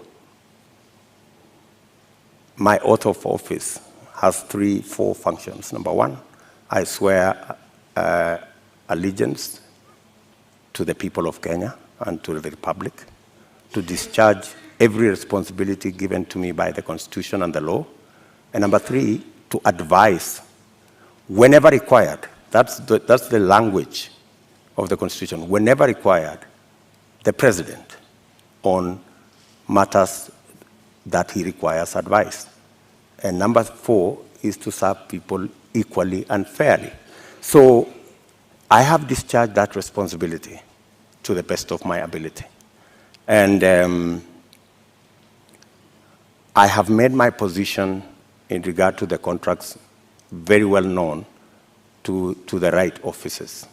It is not a matter I would have wanted to take it in public for purposes of making sure that the government is functional. All right, I have just one last question on this before we move to our next topic of discussion, because you've informed us about, from what I understand, and you can correct me, Honorable Ruto, about the limited sort of powers of the Deputy President. Is that what you're saying in respect to making these contracts public? You said, and I quote, "I can only do so much as a Deputy President." Absolutely. Okay. However, in previous television interviews, you have stated that you and the President remain accountable for everything that has been done for this. So which is it, Mr. Deputy President? Are you responsible for not making these contracts public? Because you in the past have said that you and the President remain accountable and should be asked about everything that happens in this country. Precisely, that's why you're asking me, and I have answered you.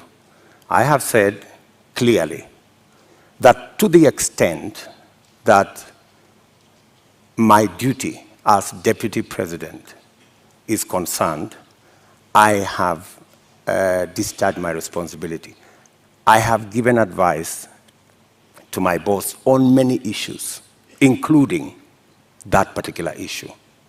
So I have given him my advice, enumerating very well that it is the constitutional position that every contract is made public. I have given that advice to the President as is required of me. So, but you know the buck stops with the boss. Honorable Deputy President, let's now move to the next topic of our conversation this evening, and this will be on a matter of national security. You were recently in Elgeyo-Marakwet County, where you promised the people of Kerio Valley that you would do everything in your power to secure them. You've also been visiting other parts of this country, Marsabit, Baringo, Samburu, Laikipia, West Pokot.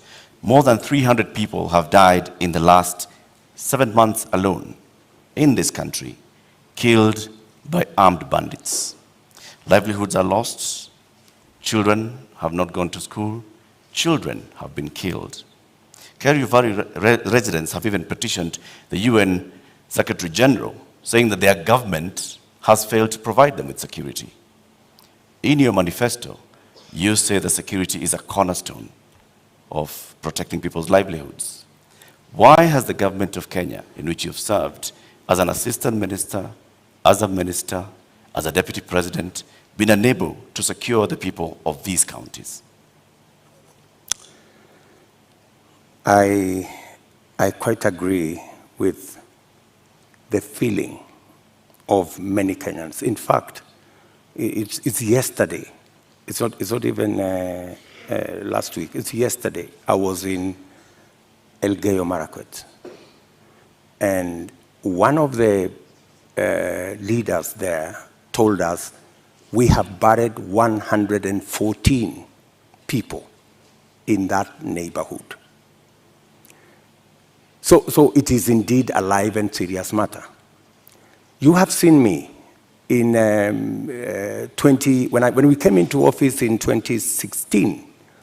I called all the leaders from Baringo, Elgeyo Marakwet, Pokot, Samburu, and we had a serious leaders meeting in my office in Karen. And because of that meeting, for about 3 years, we went round, we mobilized all the governors, and we provided National Police Reserve in all those areas. And the situation was under control. But when we came into the handshake arrangement, a false narrative, very unfortunate false narrative, was rolled out that, all these National Police Reservists in Elgeyo Marakwet, in Baringo, in West Pokot, were actually a militia that William Ruto would use at some point. And all the National Police Reserve were withdrawn. A very reckless act. And with the withdrawal of the National Police Reserve, the situation went south. And that is why I was saying yesterday in Elgeyo Marakwet that we will do whatever it takes. And today, there is a program to build security outposts. And I'm saying, whatever it takes, even if it means bringing the military and military installations to support the police in some of these areas. In fact, you just reminded me, yesterday I overflew a huge tract of land where 3 years ago I was standing there and it was all maize. Yesterday, they haven't planted there for the last 3 years because of insecurity. So insecurity is not only causing our children not to be in school, it is causing starvation, it is causing death. Yet, people want to treat it casually. But Honorable let Deputy me tell you, President, let me just allow in me the to- last 3 years, Mr. Deputy President, you have not spoken out about the issue in Kerio Valley. You have not said anything about the killings that have been taking place, like they told you, 150 people buried this year. You spoke about it only yesterday. Where have you been in the last 7 I have months? always been there. In fact, if you go and ask those people in those regions, I have always been present. We have buried many of those people with our own money. We've taken many of those people to hospital with our own money. I have deployed my personal resources to deal with that situation because I know it was a political a political agenda. You know, the withdrawal of the National Police Reserve was really an unfortunate act.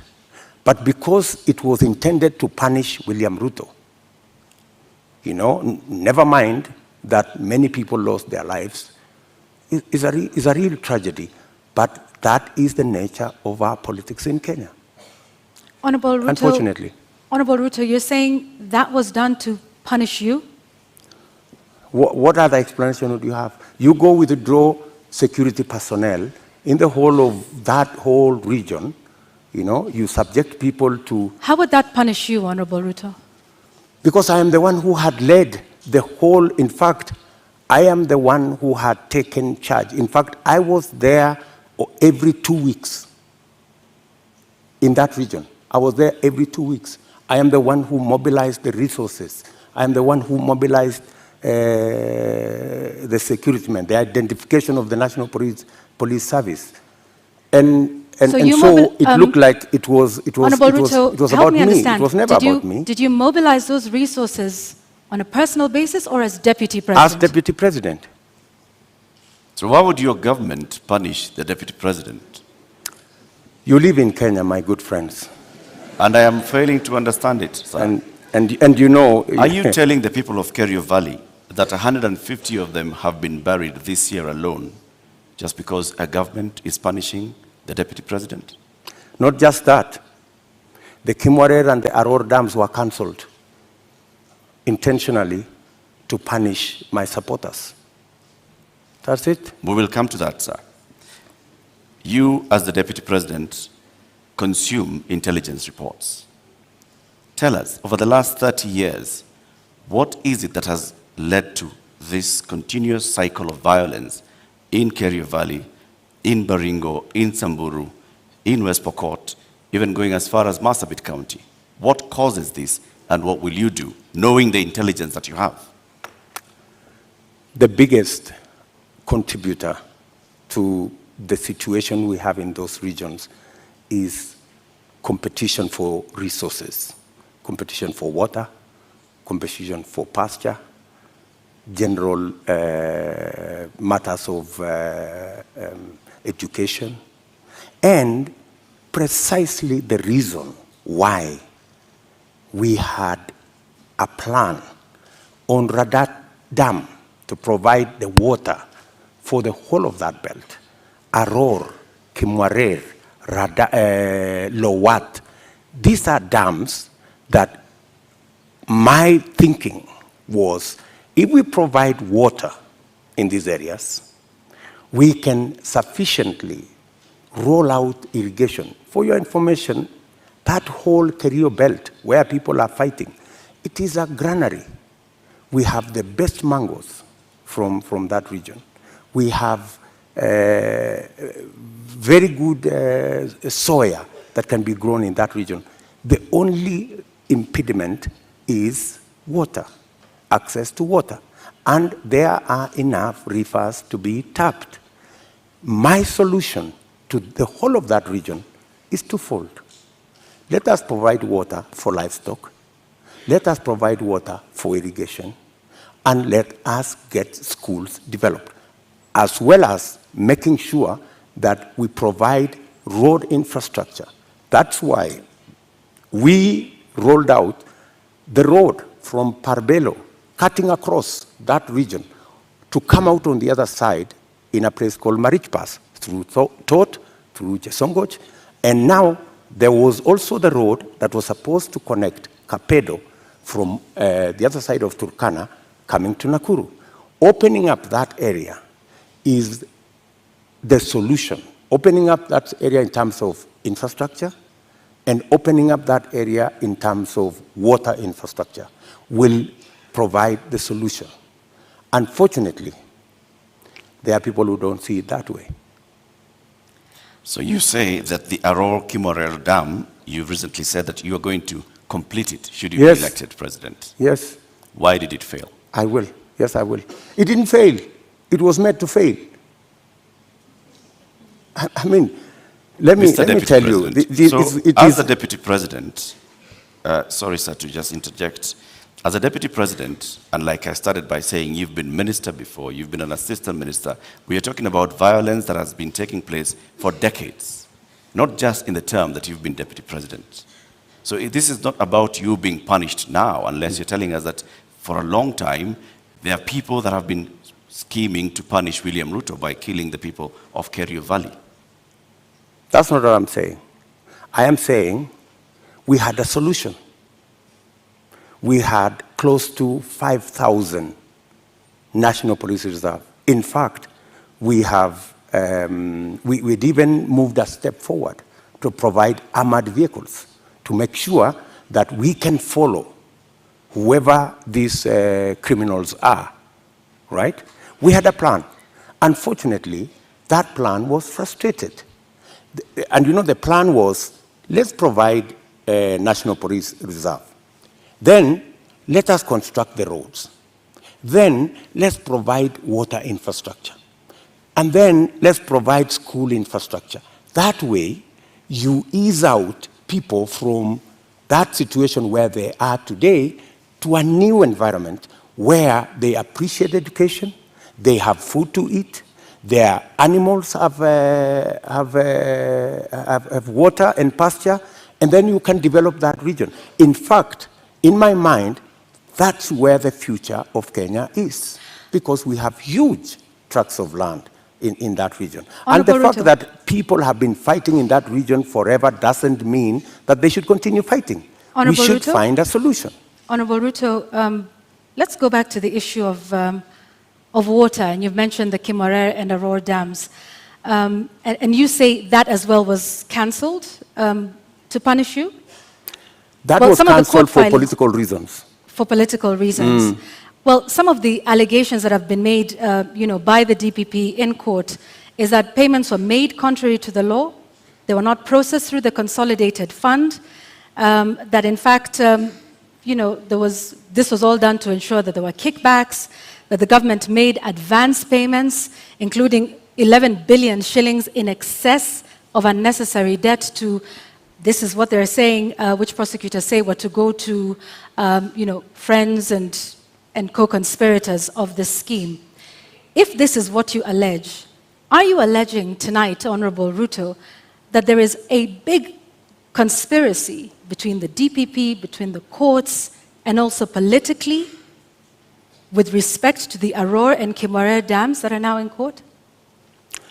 For your information, Aurora and Kimwarer was signed at the same time with other government projects, signed by the same companies, funded by the same financiers, and they were signed not with me, witnessed by the President of Kenya.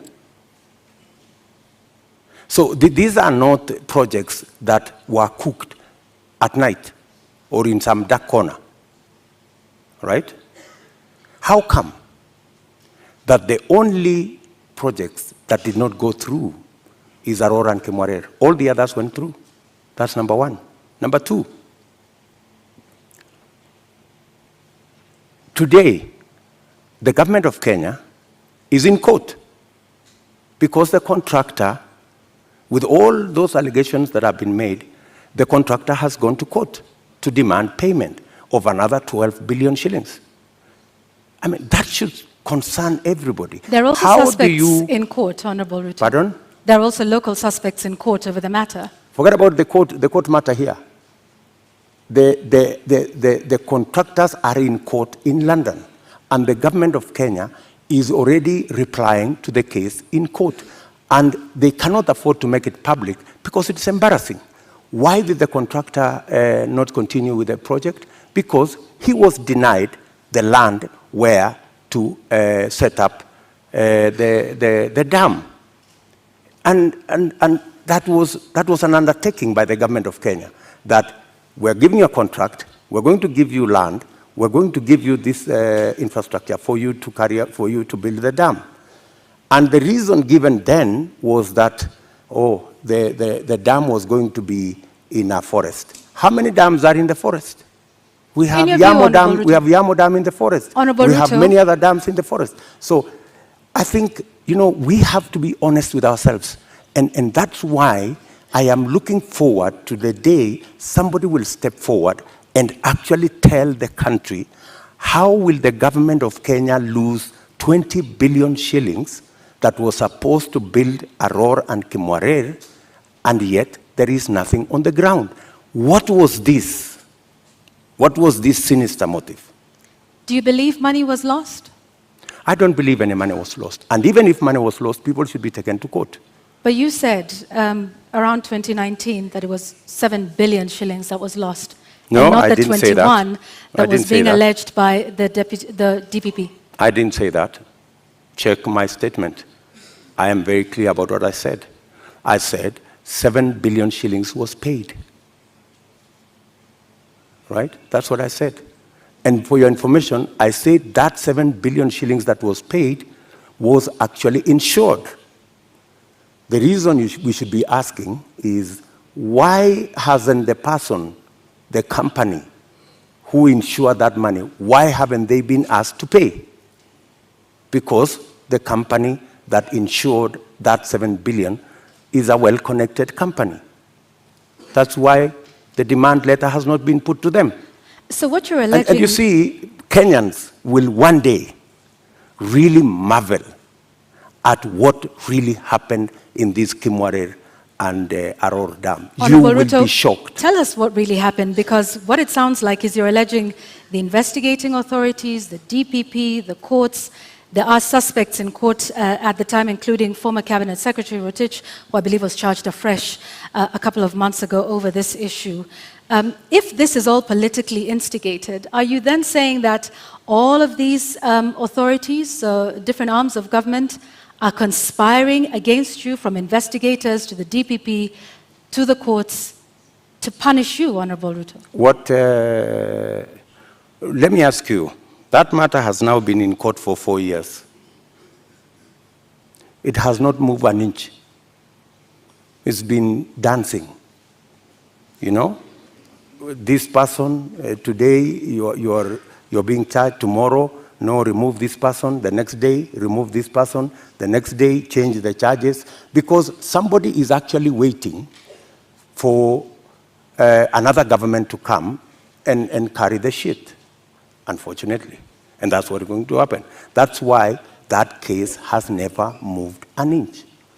Mention after mention, after story after story. I mean, surely, how can we lose 7 billion? Another 12 billion that is going to be incurred by this government. And it's an act of political convenience. You just said we didn't lose 7 billion. No, I'm just saying eventually we will.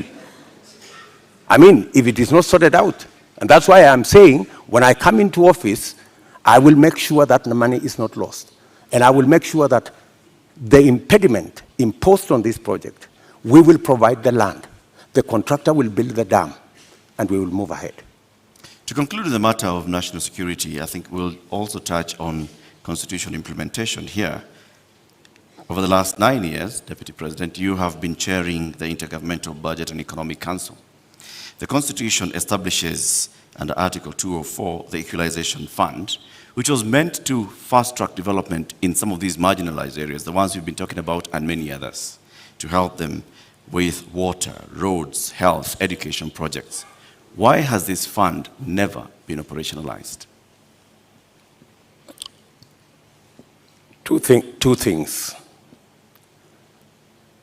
My chairmanship of the Intergovernmental Budget and Economic Council extends to a limit. The issue you have raised about Equalization Fund is actually in the ambit of the summit, which is chaired by somebody else, right? As chairman of the Intergovernmental Economic and Budget Council, in fact, governors listening to me today, they know that we did a perfect job, especially when it came to transfer of functions, a function that was supposed to take 3 years. We made sure that we worked day and night because we wanted to get devolution rooted and moving. We completed that exercise in a record 1 year instead of 3 years. We have since worked with county governments, and many of the governors will tell you that I have provided leadership as chair of the council on every matter, whether it was grants, whether it was matters to do with conditional grants, whether it was making sure that there is a balance between what goes to national government and what goes to county governments. The whole of that trajectory, whether the issues to do with settling matters with the former local government authorities, assets, liabilities, I have been working on that with many governors, and we have made tremendous progress, including the final one that we concluded the other day, where counties now, as entities, can borrow money. As entities, like Kipia County is the first that is going to have the leverage to borrow money. So I have a track record on what I have done. Thank you, Mr. Chairman of IBEC. Now let me ask the question to the Deputy President. Why has the Equalization Fund never been operationalized 12 years after the promulgation of the Constitution? The It has Equalization a 20-year Fund, window. as Deputy President I can answer, the Equalization Fund, halfway through, there was a big argument between who will implement this Equalization Fund, because it was under the national government. The counties argued that because there are 14 listed counties to benefit from this fund, why don't we give this money to the counties? Then there was a problem of trying to get the regulations on how this fund would work out. And it dragged on the contestation as to, and some projects were implemented, some water projects were implemented, some road projects were implemented. But the argument continues to be who should. At some point, the law was actually changed to include counties beyond the 14. And that became another big argument. And I accept that we should have done better on the Equalization Fund.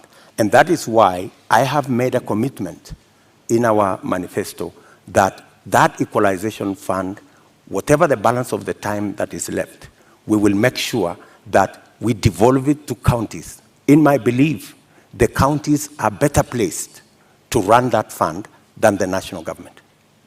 Thank you, Honorable Ruto. I'd like us to move to the next topic of discussion here tonight, and that is constitution and governance. 13 years since the adoption of the Constitution of Kenya 2010, citizens continue to complain about non-effective implementation and a weak culture of constitutionalism. Honorable Ruto, which part of the Constitution of Kenya do you think has not been implemented with fidelity, and why? I think we should sort out the two-third gender rule. I think we owe it to the people of Kenya, and especially to the women of Kenya, that this part of the Constitution is implemented. I believe that we need to sort out certain matters to do with devolution, like the one I have said, the Equalization Fund. I think it was wrongly put under national government. It should go to the counties. I also believe that there are functions that should not have been made contingent or shared functions between the national government and the county government. Regional authorities, for example. Those are functions that we should either agree to be managed by counties jointly or to be subsumed into county governments. If it is Kerio Valley, how do we split it so that the counties in the Kerio Valley we have a Kerio Valley Development Authority.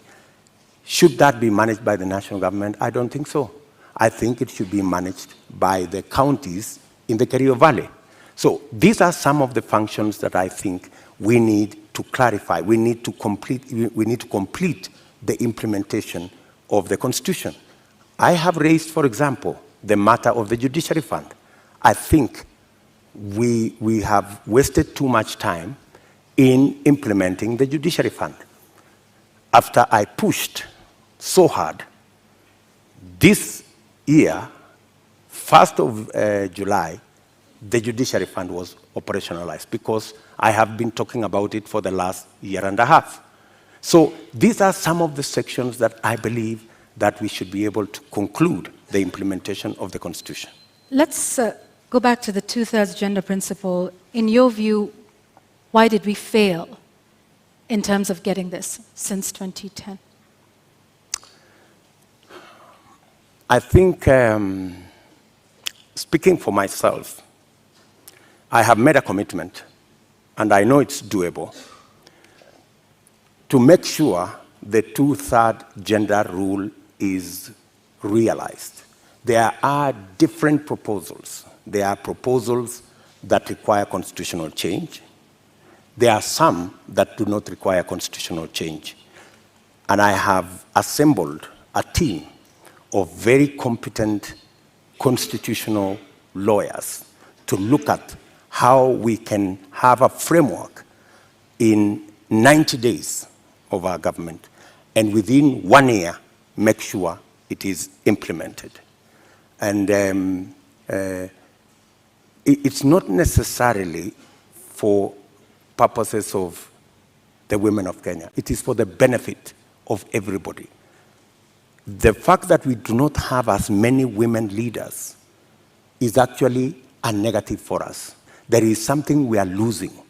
The women leadership component that is not in our arithmetic is actually taking away from us. I believe that having women leaders would actually enrich our governance and our leadership as a nation. And that's why, for example, when these matters came up in the BBI discussion, I vehemently opposed the fact that women were being removed from the National Assembly, where the substantive financial issues are being decided, and they were being relegated to the Senate. So I was wondering how a right that had been given to the women of Kenya in the National Assembly could be withdrawn, and they are hoarded into the Senate. So that is my commitment to the women of Kenya. Also, on the judiciary fund that you've mentioned, you said you will operationalize it. But the judiciary is by dint of the Constitution of Kenya independent. So what is this exactly that you will do that operationalizes this fund? You see, independence can be undermined by financial resources. The reason why the judiciary has been raising this issue over and over is because, much as they have their independence, their financial requirements are still subject to other pieces of legislation, which is against the Constitution. The judiciary fund is supposed to draw resources directly from the consolidated fund. Once approved by Parliament, that should be it. And in fact, because of the push that I have had on the judiciary fund for the last 1.5 years, it was actually operationalized in June. So you do have some influence, Honorable Ruto, within this government. If you look at, I have been pushing in the public, because that's what I said. When I said I'm going to set up the judiciary fund, I think somebody decided to say, this fellow is pushing too hard. Let us implement this judiciary fund so that he loses this card. He cannot take it to the people of Kenya. So you do have some influence. We have achieved it anyway. So you have some influence, Honorable Ruto? Because previously, in this conversation... Of course I have influence. But in this conversation previously, you have said there's limits to what the Deputy President can do. I have influence nationally on pushing agendas. I may not have... Such as disclosure of SGR as Deputy President. I didn't push the judiciary fund as Deputy President.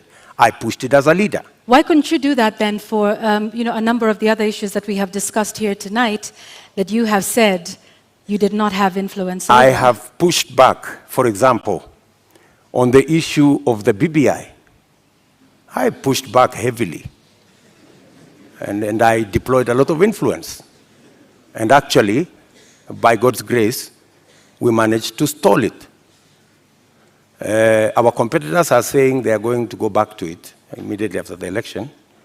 But I think it was a complete waste of resources, and it was actually not made in good faith, because a constitutional change that seeks to undermine the independence of the judiciary is a dangerous constitutional change.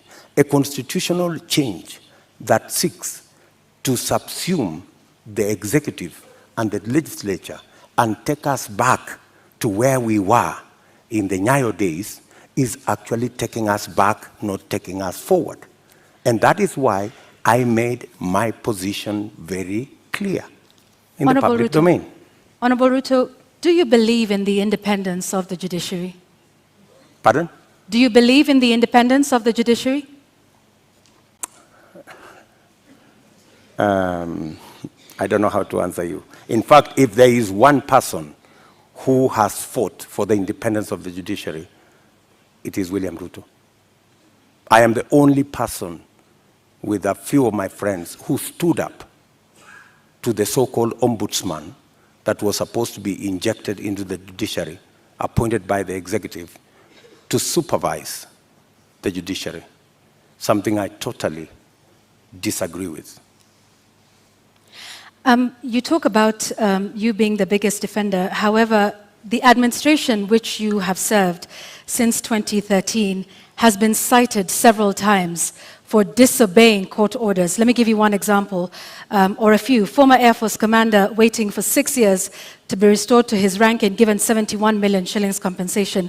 NYS service official injured in the line of duty, yet to receive 3.6 million shillings by the courts. There is a number of those, including the matter involving the swearing in of judges. This is an administration in which you sit. In fact, former Chief Justice David Maraga has often lamented the executive's disregard of court orders. You are the second in command of the executive and of the Republic of Kenya. What are your thoughts then around the independence of the judiciary, and why have there been so many court orders disobeyed under your watch as Deputy President? Two things. I am an ardent believer in the independence of the judiciary. When the judiciary issued a ruling nullifying our election, I went out of my way to persuade my boss for us to go back and do the election again. Because much as we criticized that judgment, because we believed that we had won that election fair and square, but because of our commitment and belief in the judiciary, we still obeyed the dictates of the judiciary. That's one. You have raised incidences where, of course, judgments have been entered against government and they have not been sorted out. And I quite agree. And in fact, that was one area we identified even as we developed our manifesto. If you look at our manifesto, we have squarely identified that as an issue, that we cannot continue this situation where government leads in disobeying orders. Honourable Ruto, yes, that's indeed a good matter for me to interject. Just hang on one second, Honourable Ruto. Yet you have sat in that administration which has defied court orders. We haven't heard you raise issue on that. And in fact, now that you brought up the 2017 Supreme Court petition, you were rather unhappy with the Supreme Court judges. You called them those 6 people. You called them wakora. Does that demonstrate respect for the judiciary? In fact, I had occasion to have a one-on-one with Maraga. And I told Maraga an incident when I first came into Parliament. I met Paul Muite, a seasoned lawyer and a legislator, and he told me this, which has really stuck in my mind. He told me, young man, when I first became a member of Parliament in 1997, 98 actually. So he told me, when you support a government, it also includes criticizing that government when it goes wrong. So part of supporting a system is pointing out when you think they are not doing the right thing. Criticizing them is one thing, Honourable Ruto, but calling them wakora, which means conmen, do you believe that the Supreme Court judges of 2017 were conmen and women? I would want to understand in what context that wakora thing you have mentioned, because I have, if there is any respect for the judiciary, is to comply with the decision of the court. Did we comply with the decision of the court? Yes. We went back to the election. But you haven't in many of the other court orders that we have cited here tonight. We went back to the election.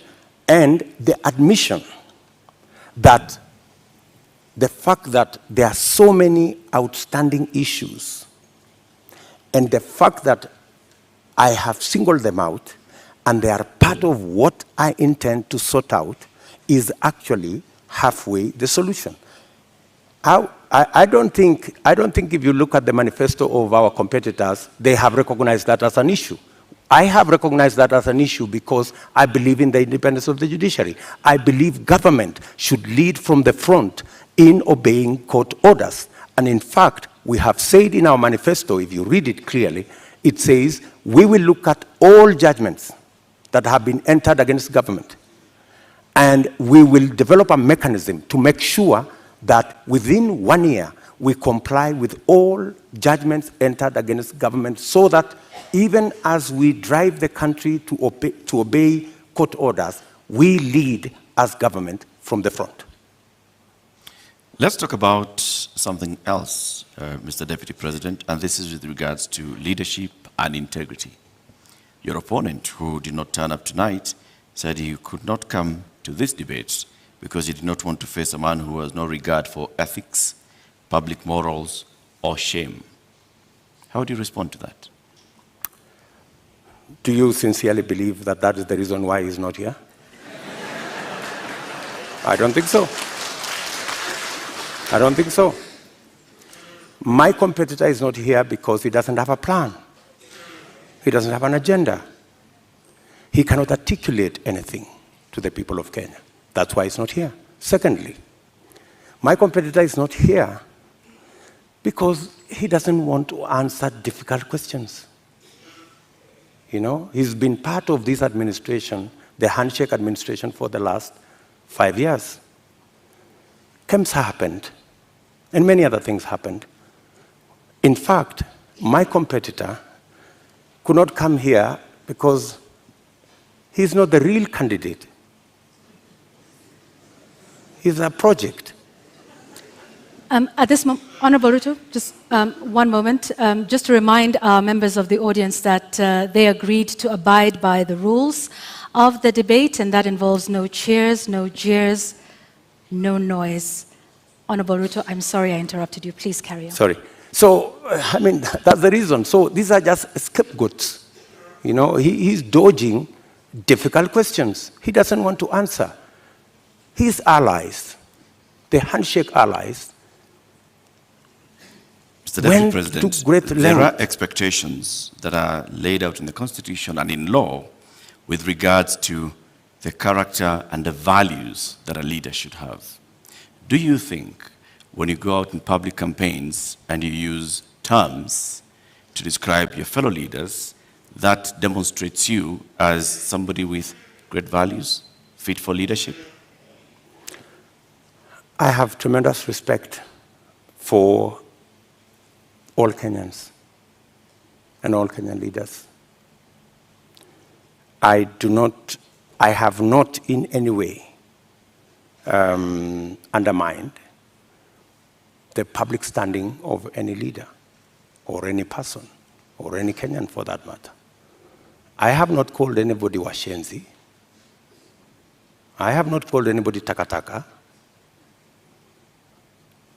I'm just a... Kitendawili? Huh? Kitendawili? I mean, is kitendawili an insult? Ganga? Huh? I think we have all come to understand what kitendawili means. Mr. Deputy President, there's public perception that associates you with a rather good appetite for acquisition of property, particularly land. And this has been mentioned many times. Questionable acquisition of land, this has been said publicly, Taita Taveta, in Transmara, the former Vice President's house, the late Joseph Murumbi, and others. In fact, there was a conviction in court with regards to 100 acres of land that you were ordered to surrender back to its rightful owner and also pay some reparations. Does this public perception affect you? For your information, that's why I am proposing in our manifesto to deal firmly and squarely, institutionally, with a fight against corruption. Because allegations are made, left, right, and center. Any piece of land that I have is legally acquired. In fact, I think we need to discuss the Muteshi land. You've talked about the 100 acres. I was a victim of fraudulent sellers of that land. What the court ordered me to do was to pay for the 3 years I had occupied the land. And they calculated and said the income from this land would be approximately 5 million shillings for 3 years. And that's what I paid. The people who sold the land to me were taken to court for fraudulently selling the piece of land to me. Those people are in court. The Mr. Deputy President, my question was, all these allegations. Taveta land issue. There was that, there's a Taveta, there's Western Hotel, there's Transmara. As a person, yes. As a person, what does this make you feel when you hear that there's all this public perception about you and irregular acquisition of land? You see, acquisition of property is a legitimate endeavor. How you acquire it, if it is legitimate, you've paid value for it, and I want to tell you, I have paid value for any property that I have. Maybe the whole story has, like everything else that has been said, and all manner of allegations have been raised about many people, you know. My competitor, Dominion land has been mentioned about him, Molasses land, so many other pieces of land. Does that make you guilty? Not at all. I think the presumption of innocence and the fact that I can stand up to scrutiny. And for your information, I am probably the politician in Kenya that has been audited, left, right, upside down, inside out, on any matter, you know? And maybe because I have raised my head beyond what many people think I should. If I was a quiet business person, I am sure I wouldn't attract the same kind of labeling that I've been subjected to. How much is enough? Enough is enough.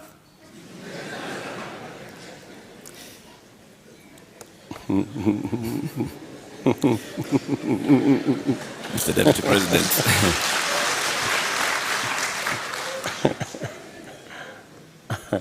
Mr. Deputy President, we'd like to conclude this conversation with the election preparation. We're just 2 weeks away to the August 9th general election. You've previously said that, yes, you are willing and ready to accept the outcome of the election. Are there any circumstances under which you will not accept the outcome of the election? For a minute.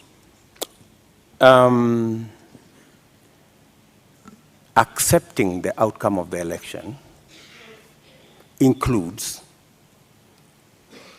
going to court if you have an issue with the results. That's accepting the outcome of the election. Okay, you say my competitor has won, I have a doubt, and I will go to court.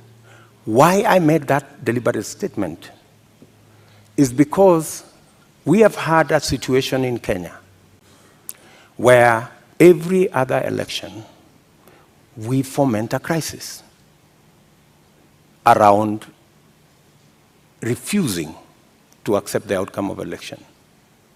And it has cost us lives, property, and many other things.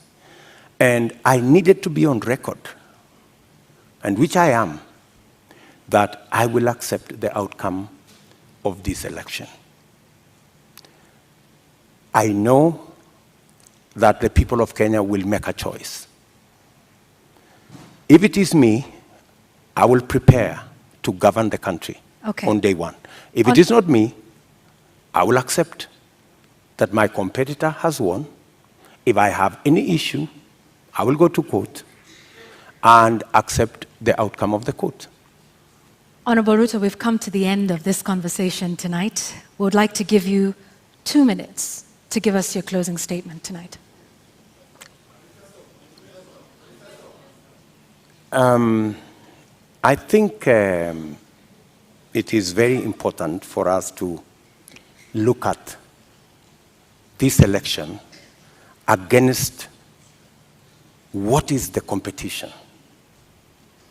Our competitors have run away from this debate in total contempt to the people of Kenya, because it's not William Ruto who is going to make this choice. It is the people of Kenya that we are speaking to. They have very little regard for the people of Kenya. They think the deep state is going to make the decision. They think that the system is going to make the decision. I want to tell the people of Kenya tonight that they are the ones who will make the decision on the 9th of August. Their vote is what will make the next government happen. And I want to encourage them to disregard the propaganda, the mobilization of chiefs and all these people and the provincial administration and the whole of this contempt and madharau, and tell them, tarehe 9 mwezi wa 8 wa Kenya, ninyi ndio mtaamua serikali ambayo inakuja. Na mimi nawaambia, serikali ya Kenya Kwanza itapunguza gharama ya maisha. Tutahakikisha kwamba watoto wetu milioni 5 wako na ajira. Tutahakikisha kwamba kila mmoja wetu anaweza kwenda hospitali na kuwe na bima ya afya, na tunaweza pia tutahakikisha kwamba kuna maji na watoto wetu wanasoma. Tuko na mpango. Tarehe 9 mwezi wa 8 waamuke, wapige kura, watengeneze serikali, tuende mbele pamoja. Shukran sana, Mr. Deputy President. Honorable Dr. William Ruto, thank you for making the time for us tonight. Thank you very much. That's right.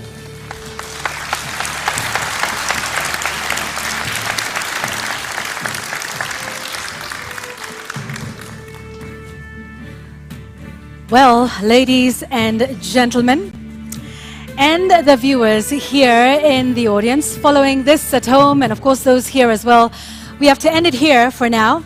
Our appreciation to Dr. William Ruto of the United Democratic Alliance for honoring voters with this duty to a public televised national debate. We thank you again. And indeed, that marks the end of the 2022 Joint Media Presidential Debate Series. The next presidential debate shall come to you without fail, and inshallah, in July 2027, at a date to be announced by the Joint Media Presidential Debate Secretariat. We thank you for watching.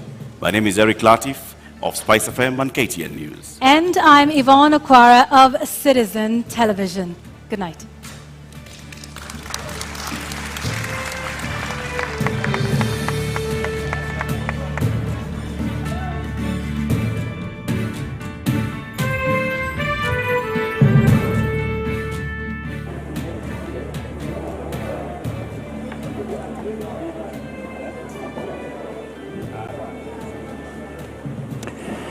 All right, the 90 minutes have gone, and my panel here saying they have flown by because we have seen an engaging session. I mean, it wasn't a debate that we had expected, but no less engaging. How to on very quickly in this post-debate analysis, we don't have that much time, but just some key points that you saw in this debate. How did it go for the Deputy President?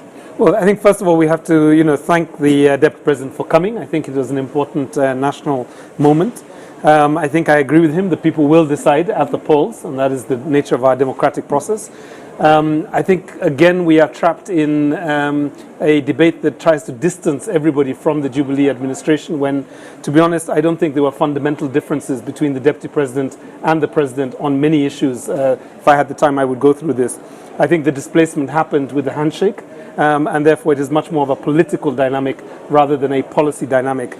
And lastly, I think... all right, the Irungu syndrome. The Deputy President is coming out, and so we have to... Yes, okay, let's go to Ken Morethi and just see. We didn't quite get to down to the real manifesto issues.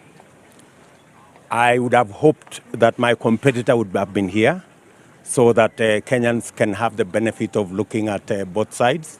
Unfortunately, and it is understandable, that there is only one plan in this election, the Kenya Kwanza plan. The other side have sketches. And that's why they are not here. We are the only side that has a plan on fighting corruption, conflict of interest, state capture. The other side are actually hostages. And in fact, they are sponsored by the people who are actually culprits of conflict of interest. And that's why they're not here, because they do not want to offend their benefactors. Unfortunately for all of us, we didn't have the benefit of the other side, but I think the people of Kenya have information.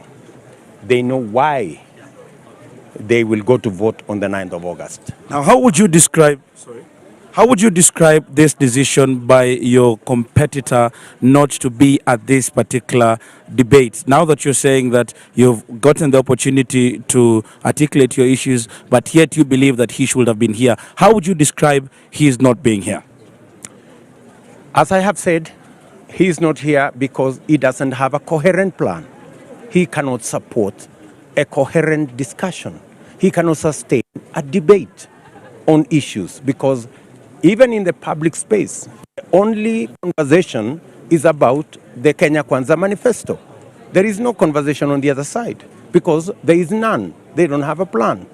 The other issue is my competitor is running away, literally, from any discussion on matters corruption, matters conflict of interest, matters state capture, because they sponsor him. And everybody knows that he's a project. In fact, nobody knows who the real candidate is. Maybe when you people send the invitation, you didn't specify. I think there must have been a problem as to who you had invited to come to this debate, whether it was the real candidate or the project. Well, also there was the appearance that was made by Mr. Wahiga Mwaure, and he actually debated and took issue with a number of the number of issues that have been there, and also presented his manifesto. What would you say about the other candidates that you're running with now that you've enumerated more about Raila Odinga? Well, I did not listen to the discussion with Mwaure, so I don't want to really get into that. But I think the people of Kenya have a choice. I mean, I'm sure they've listened to him. They've listened to all the other candidates, and the people of Kenya will make an informed choice on the 9th of August. Thank you very much, sir.